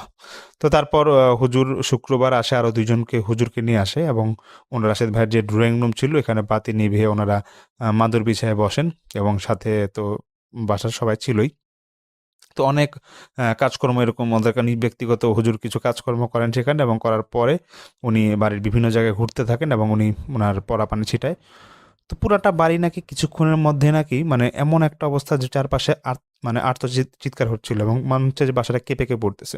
রাশেদ ভাই এবং ওনার ওয়াইফ ওনার খুব ভয় পাচ্ছিল। তো একটা পর্যায়ে ওনারা আশেপাশে তো খুব নির্জন ছিল বাড়িটার, যদি বলেছিলেন যে পুরনো একটা বাড়ি, তো মানে শিয়াল কুকুর ডাকলে যেরকম আওয়াজ হয় এরকম নাকি আওয়াজ হচ্ছিল। পরে হুজুরের আসরে বসার পরে কারিন এবং তার জিন অন্যান্য যারা আছে সব ঢাকাতে থাকেন হুজুর। তো একটা পর্যায়ে ড্রয়িং রুমে একটা আবছা আলো আসে এবং একটা মূর্তির মতো দেখা যায় এবং মানে নিঃস্ব যে বর্ণনাটা মানে রাশেদ ভাইয়ের ওয়াইফ নিঃস্বভাবে যে বর্ণনাটা দিয়েছিল ঠিক সেই বর্ণনার সাথে এই মূর্তিটা মিলে যাচ্ছিল। মানে ঠিক এটা দেখার সাথে সাথে আরো 4-5টা ছায়া আশেপাশে নাকি ভেসে উঠে এবং উঁচু আওয়াজে বলতেছে যে বেরিয়ে যা, এই বাড়ি থেকে বেরিয়ে যা, তোরা যেই কাজই করিস তোরা সফল হবি না। তো মানে সে মানে হচ্ছে না, এটাও বলতেছিল যে আমি আমার প্রতিশোধ নিয়ে যে এখান থেকে যাব। তো হুজুর উনি বলতেছে যে কে তুই, তোর সমস্যা কি, তুই কি সমস্যা করতেছিস, মানে তুই এখানে ভয় দেখাস। অনেক যখন তর্কতর্কি হচ্ছিল সে একটা মুহূর্তে কারিনটা বলে উঠে যে আমার নাম মুস্তাকিন, 40 বছর আগে আমাকে এই বাড়িতে হত্যা করা হয়, তখন থেকে আমি এখানে আছি আর আমি এখানে কখনো প্রতিশোধ না নেওয়া পর্যন্ত যাব না। তো হুজুর বলতেছে যে তোকে কে হত্যা করছে, কিছু উল্টাপাল্টা তুই কথা বলছিস কেন? তখন সেই কারিন বলে যেখানে সালামত নামে একজন লোক আছে, সেই লোকটাই আমাকে এখানে আমার বুকে ছুরি ঢুকে আমাকে মানে হত্যা করে এবং আমাকে এই বাড়ির নিচেই কোনো একটা মেঝেতে আমাকে টুকরা টুকরা করে পুঁতে রাখে। তখন বাড়ির যে মালিক, যিনি বাড়িটা পরবর্তীতে কিনেছিলেন, যে অ্যাপার্টমেন্ট ম্যানেজার, তিনি একটু ভয়ে এই সালামত নামটা শুনে একটু ভয় পেয়ে যায় উনি প্রচণ্ড, এবং উনি তখন নিজের থেকেই বুঝে যায় যে সালামতটা ছিল যে যার থেকে উনি বাড়িটা কিনেছিল সেই লোকের ছোট ভাইয়ের নাম ছিল সালামত। তো এটা বলার পর সে হুজুর বলেন যে তোর প্রতি মানে সে জিনকে বলতেছে যে ঠিক আছে তোর প্রতি তো অবিচার করা হয়েছে, এটা মানলাম, তো এখন কি করলে তুই বাড়ি ছাড়বি? তো কারিন নাকি কোনোভাবেই রাজি হচ্ছিল না। অনেকক্ষণ ওরা নাকি একসাথে মানে ওরা মানে সেই জিন এবং সেই আলেম মানে হুজুর ওরা নাকি ঝগড়া করছিল। তো ওইটা নাকি আবার রাশেদ ভাই বিস্তারিত কি হয়েছে সেটা যিনি আমাকে ঘটনাটা বলেছেন ওনাকে সম্পূর্ণ জানায় নাই। তো উনি একটু মানে ওগুলা ইগনোর করেছেন। কিন্তু একটা পর্যায়ে নাকি কারিনের সাথে যখন অনেক কথা কাটাকাটি হয়, তো সব কারিন বলে যে আমার সাথে যে ছায়া মানে আমার সাথে যে জিনগুলো আছে তাদের সাথে আমি একসাথে কথা বলবো, কথা বলে আমি জানাবো যে এখানে কিভাবে আমরা এখান থেকে একসাথে যেতে মানে আমরা এখানে কিভাবে কেন মানে কিভাবে যাব সেটা আমি আপনাদেরকে জানাচ্ছি। মানে সেই হুজুরকে সেই জিনগুলো বলতেছিল, কারিন বলতেছিল। তখন কিছুক্ষণ পর সেই কারিন বলতেছে ঠিক আছে আমি আমার সাথে যারা আছে ওদের সহ আমি চলে যাব, কিন্তু এর বিনিময়ে আপনাদের একটা কাজ করতে হবে। আপনারা 100 জন এতিমকে 2 বেলা খাওয়াবেন এবং 10 জন মিসকিনকে 1 মাসের জন্য ওদেরকে খাওয়া দিবেন। আর বাড়ির সামনে যে পুকুর আছে এখানে মাঝরাতের দিকে আমাদের জন্য কিছু খাওয়া-দাওয়া রেখে যাবেন। তাহলে আমরা বাড়ি ছেড়ে চলে যাব। এটা ওই জিনগুলা ছিল এবং ওরা তো সবাই বলল, কারেন্ট বলল এবং দেখা যাচ্ছিল যে এটা বলার পরও সে কারিন নাকি অনেকক্ষণ ধরে চুপ করে বসে আছে এবং মানে সে নাকি অনেক বাজেভাবে আওয়াজ করতেছিল। মানে অনেকটা বিড়াল রাগ করলে যেরকম আওয়াজ করে সেরকম আওয়াজ করতেছিল। তো যাই হোক জিনদের এই শর্তে তো সে আলেম রাজি হয় এবং সেই অ্যাপার্টমেন্ট ম্যানেজার বলে যে ঠিক আছে আমার কোনো সমস্যা নেই, যেহেতু এখানে একটা খারাপ কিছুর আসর আছে আমি এগুলো সব করতে রাজি আছি। তারপর তো ওনারা নাকি এইসব কাজগুলা পরে সম্পন্ন করেন। আর রাশেদ ভাই তার পরবর্তীতে সেই হুজুর বলে দেয় যে আপনি বাসা থেকে এখানে চলে যান, যদি বাসাটা সমস্যা আছে। সে অ্যাপার্টমেন্টের ম্যানেজারও বলে ঠিক আছে আপনার অ্যাডভান্স নিয়ে কোনো সমস্যা করা লাগবে না, যেহেতু বাসাটায় সমস্যা আছে আমি আপাতত এখানে আগে এই যে সমস্যাগুলো আছে সেগুলো একটা সমাধান করি, তারপরে দেখা যাক পরে কি করা যাবে। তো এরপরে নাকি সেই ম্যানেজার ওনার হুজুর আলেম বা সেই আলেমের মাধ্যমে সেই কাজগুলো সম্পন্ন করেন যেগুলা যে জিন বলেছিল এবং তারপরে ওই বাসায় নাকি আর সমস্যা হয় না। রাশেদ ভাই উনি তো ওনার কলিগকে মানে যিনি আমাকে ঘটনা শেয়ার করেছেন ওনাকে এই কথা ঘটনাগুলো বলেন। তো এটাই আসলে আপনাদের সামনে শেয়ার করা। এটা একটা বাস্তব ঘটনা দেখে আমি শেয়ার করলাম।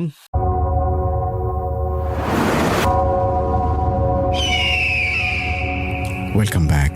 আপনাদের সবাইকে স্বাগত জানাই আমি রাসেল। আশা করছি আপনারা সবাই ভালো আছেন, ভালোর তলে আছেন। আমিও ভালো আছি আর ভালোর তলে আছি। চলে যাব আরও একটি ঘটনায়। যদি ভালো লাগে সাথে থাকবেন।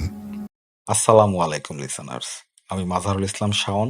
আশা করি সবাই ভালো আছেন, সুস্থ আছেন। আমি ঘটনায় চলে যাচ্ছি। এই ঘটনাটি যিনি শেয়ার করেছেন ওনার নাম উন্মা, ওনার বাসা মানিকগঞ্জে। ঘটনাটি ঘটে মানিকগঞ্জের ঠিক পাশের এলাকায়, এলাকাটির নাম শিবালয়। এই ঘটনার যে মুখ্য চরিত্র তার নাম হচ্ছে রোহান। রোহানের পরিচয় আসা যাক। রোহানরা 3 বোন 1 ভাই। রোহানের 3 বোনই বড়, রোহান সবার ছোট এবং 3 বোনেরই বিয়ে হয়ে গেছে এবং বাসায় শুধু রোহান এবং রোহানের বাবা মাই থাকে। ঘটনাটি গত মাসের 23 তারিখ অর্থাৎ 23শে আগস্ট। রোহান বেড়াতে যায় তার বড় বোনের শ্বশুরবাড়ি নবাবগঞ্জে।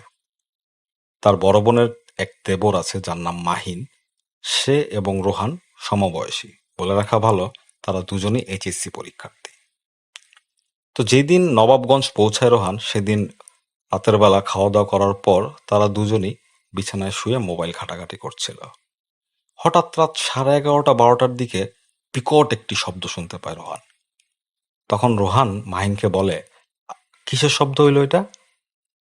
তখন মাহিন বলে, কিচ্ছু না, ঘুমাও। রোহান বলে, না, এটা তো খুব বাজে ধরনের একটা শব্দ হইল। কিসের শব্দ বলো না। তখন মাহিন বলে, কালকে সকালে বলবো, এখন ঘুমাও। তো রোহান আর চাপাচাপি করে না, সে ঘুমিয়ে যায়। পরদিন সকালবেলা সে মাহিনকে জিজ্ঞেস করে, আচ্ছা মাহিন, কালকে রাত্রের বেলা যে শব্দটা শুনলাম এটা কোত্থেকে আসলো? মাহিন তখন বলল, সামনের বিল্ডিং এর নিচতলায় গত 1 মাস যাবৎ এক তান্ত্রিক এসে বসেছে। সে ব্ল্যাক ম্যাজিক করে। আশেপাশের লোকজন বাড়িওয়ালাকে বিচার দিলেও সেই বাড়িওয়ালা সেই তান্ত্রিককে কিছুই বলে না, কারণ নাকি সেই বাড়িওয়ালা অনেক উপকার পেয়েছে সেই তান্ত্রিকের কাছ থেকে। তো তান্ত্রিক, ব্ল্যাক ম্যাজিক এগুলো শোনার পর রোহান খুব এক্সাইটেড ফিল করে। সে সারা জীবন গল্পেই শুনে এসেছে তান্ত্রিক, ব্ল্যাক ম্যাজিক এগুলোর কথা। তাই সে মাহিনকে খুব চাপাচাপি করে, চলো মাহিন একটু দেখে আসি লোকটাকে, শুধু দেখেই চলে আসবো। মাহিন খুবই মানা করে তাকে, কিন্তু রোহানের চাপাচাপিতে সে রাজি হয়। তো সন্ধেবেলার দিকে সে আর মাহিন দুজনেই সেই বিল্ডিং এর নিচতলায় প্রবেশ করে এবং ঢুকেই দেখতে পায় একটা রুমের দরজায় একটা পেঁচা আঁকা। তারা বুঝতে পারে যে এটাই সেই তান্ত্রিকের ঘর। প্রথমে নক করার পর কেউ দরজা খুলে না, কিন্তু হালকা একটু প্রেস করার পর অটোমেটিক দরজাটা খুলে যায় এবং তারা ভিতরে দেখতে পারে নিকষ কালো অন্ধকার। এবং ভিতর থেকে গমগমে গলায় এক লোক জিজ্ঞেস করে, কে বাইরে? তখন রোহান বলে, আমি। বলে, ভিতরে আয়। তোরা ভয় পেয়ে যায় এবং মাহিন বলে, ঢোকার দরকার নেই। তো রোহান বলে, চলো যাই ভিতরে। তোরা দুজনই ঢুকে ভিতরে। ঢুকে দেখে পুরাটা রুম অন্ধকার এবং রুমের চারপাশে 4টা কোণায় কিছু আলো।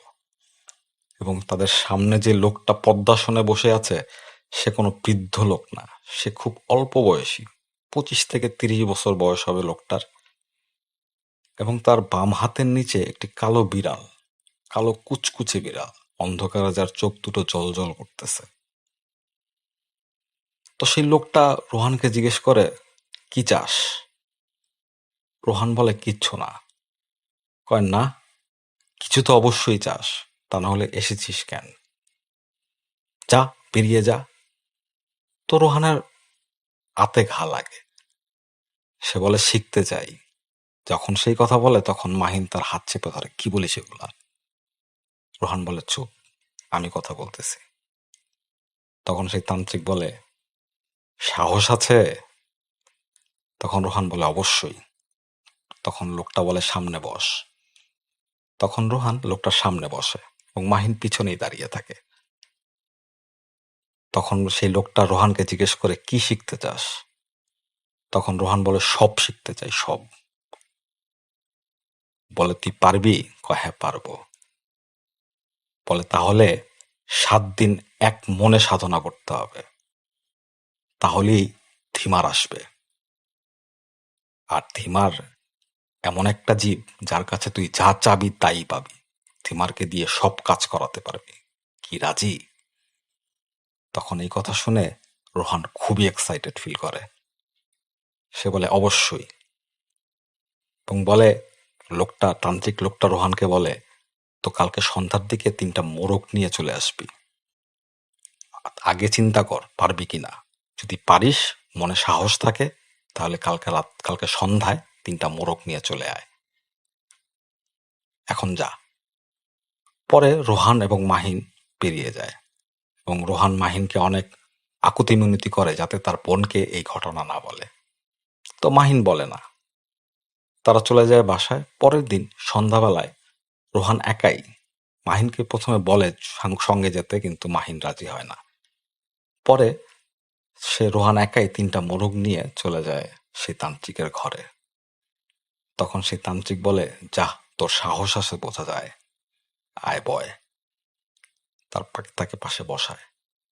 বসানোর পর সে বলে, এই নে। একটা কাঁসার থালা দেয়, ছোট্ট একটা থালা, একটা লাল কাপড় দেয় এবং একটা সূচ দেয় এবং বলে, রাতের বেলা গভীর রাতে এই লাল কাপড়টার উপর এই কাঁসার থালাটা রাখবি এবং তোর বাম হাতের কনিষ্ঠ আঙ্গুলিতে এই সূচ দিয়ে ফুটো করে 3 ফোঁটা রক্ত এটার মধ্যে ফেলবি। আর তোকে আমি একটা মন্ত্র দিব, চোখ বন্ধ করে এই মন্ত্রটা আওড়াতে থাকবি। যখন আওড়ানো শুরু করবি তখন তোর চারপাশে অনেক কিছুই ঘটবে যাতে তুই ভয় পাবি, কিন্তু ভয় পাওয়া যাবে না এবং চোখও খোলা যাবে না। যখন সবকিছু আশেপাশে নর্মাল হয়ে যাবে, তোর কাছে মনে হবে, তখন তুই চোখ খুলবি। এই সাধনাটা তোকে 7 দিন করতে হবে। 7 দিন করার পর ধিমার তোর অনুসারী হয়ে যাবে। ধিমারকে দিয়ে তুই যা ইচ্ছা তা করতে পারবি। তো রোহান রাজি হয়। সেই তান্ত্রিকের দেওয়া লাল কাপড়, কাঁসার থালা, সুই নিয়ে চলে আসে। রাতের বেলা মাহিন এবং রোহান শুয়েছিল। যখন মাহিন ঘুমিয়ে যায় তখন রোহান উঠে। আনুমানিক রাত তখন 2:40 মতো বাজে। সে প্রথমে লাল কাপড়টা রাখে, তার উপর কাঁসার থালাটা এবং সুই দিয়ে তার আঙ্গুল ফুটো করতে প্রথমে খুব ভয় হচ্ছিল, কিন্তু তারপরও সে ফুটো করে। ফুটো করার পর 3টা ফোঁটা রক্ত সেই কাঁসার থালায় ফেলে এবং সেই লিখে দেওয়া যে মন্ত্রটা সেটা সে আওড়াতে থেকে চোখ বন্ধ করে। ঠিক কিছুক্ষণ পর তার মনে হলো তার চারপাশ থেকে কে জানি ঘুরতেছে, প্রচন্ড জোরে ঘুরতেছে, এবং একটা গরম বাতাস তার শরীরে এসে লাগতেছে। তখন সে ভয়ে কুঁকড়ে যায়, কিন্তু চোখ খুলে না। এবং তার হঠাৎ মনে হয় কে জানি চুপচুপ করে কিছু খাচ্ছে, অনেকটা গরু যেভাবে পানি খায় তখন যে আওয়াজটা হয়, কিন্তু এই আওয়াজটা আরো তীব্র। হঠাৎ সে লক্ষ্য করে যে যে জিনিসটা চুপচুপ করে কিছু খাচ্ছিল সেটা তার কনিষ্ঠ আঙ্গুল জিহ্বা দিয়ে চেটে চেটে খাচ্ছে। সে মারাত্মক ভয় পায়, কিন্তু কিচ্ছু বলে না, চুপচাপ চোখ বন্ধ করে থাকে। কিছুক্ষণ পর সবকিছু শান্ত হয়ে যায়, সে চোখ খোলে, সবকিছু নর্মাল। তো সে সেই রাতে ঘুমিয়ে যায়। পরের দিন সে তার বাসায় চলে যাওয়ার জন্য পাগল হয়ে যায়, কারণ সে তার রুমে একাই থাকে, একাই সে বসে সেই সাধনা সে করতে পারবে। তো পরের দিন সে চলে যায় তার বাসায়।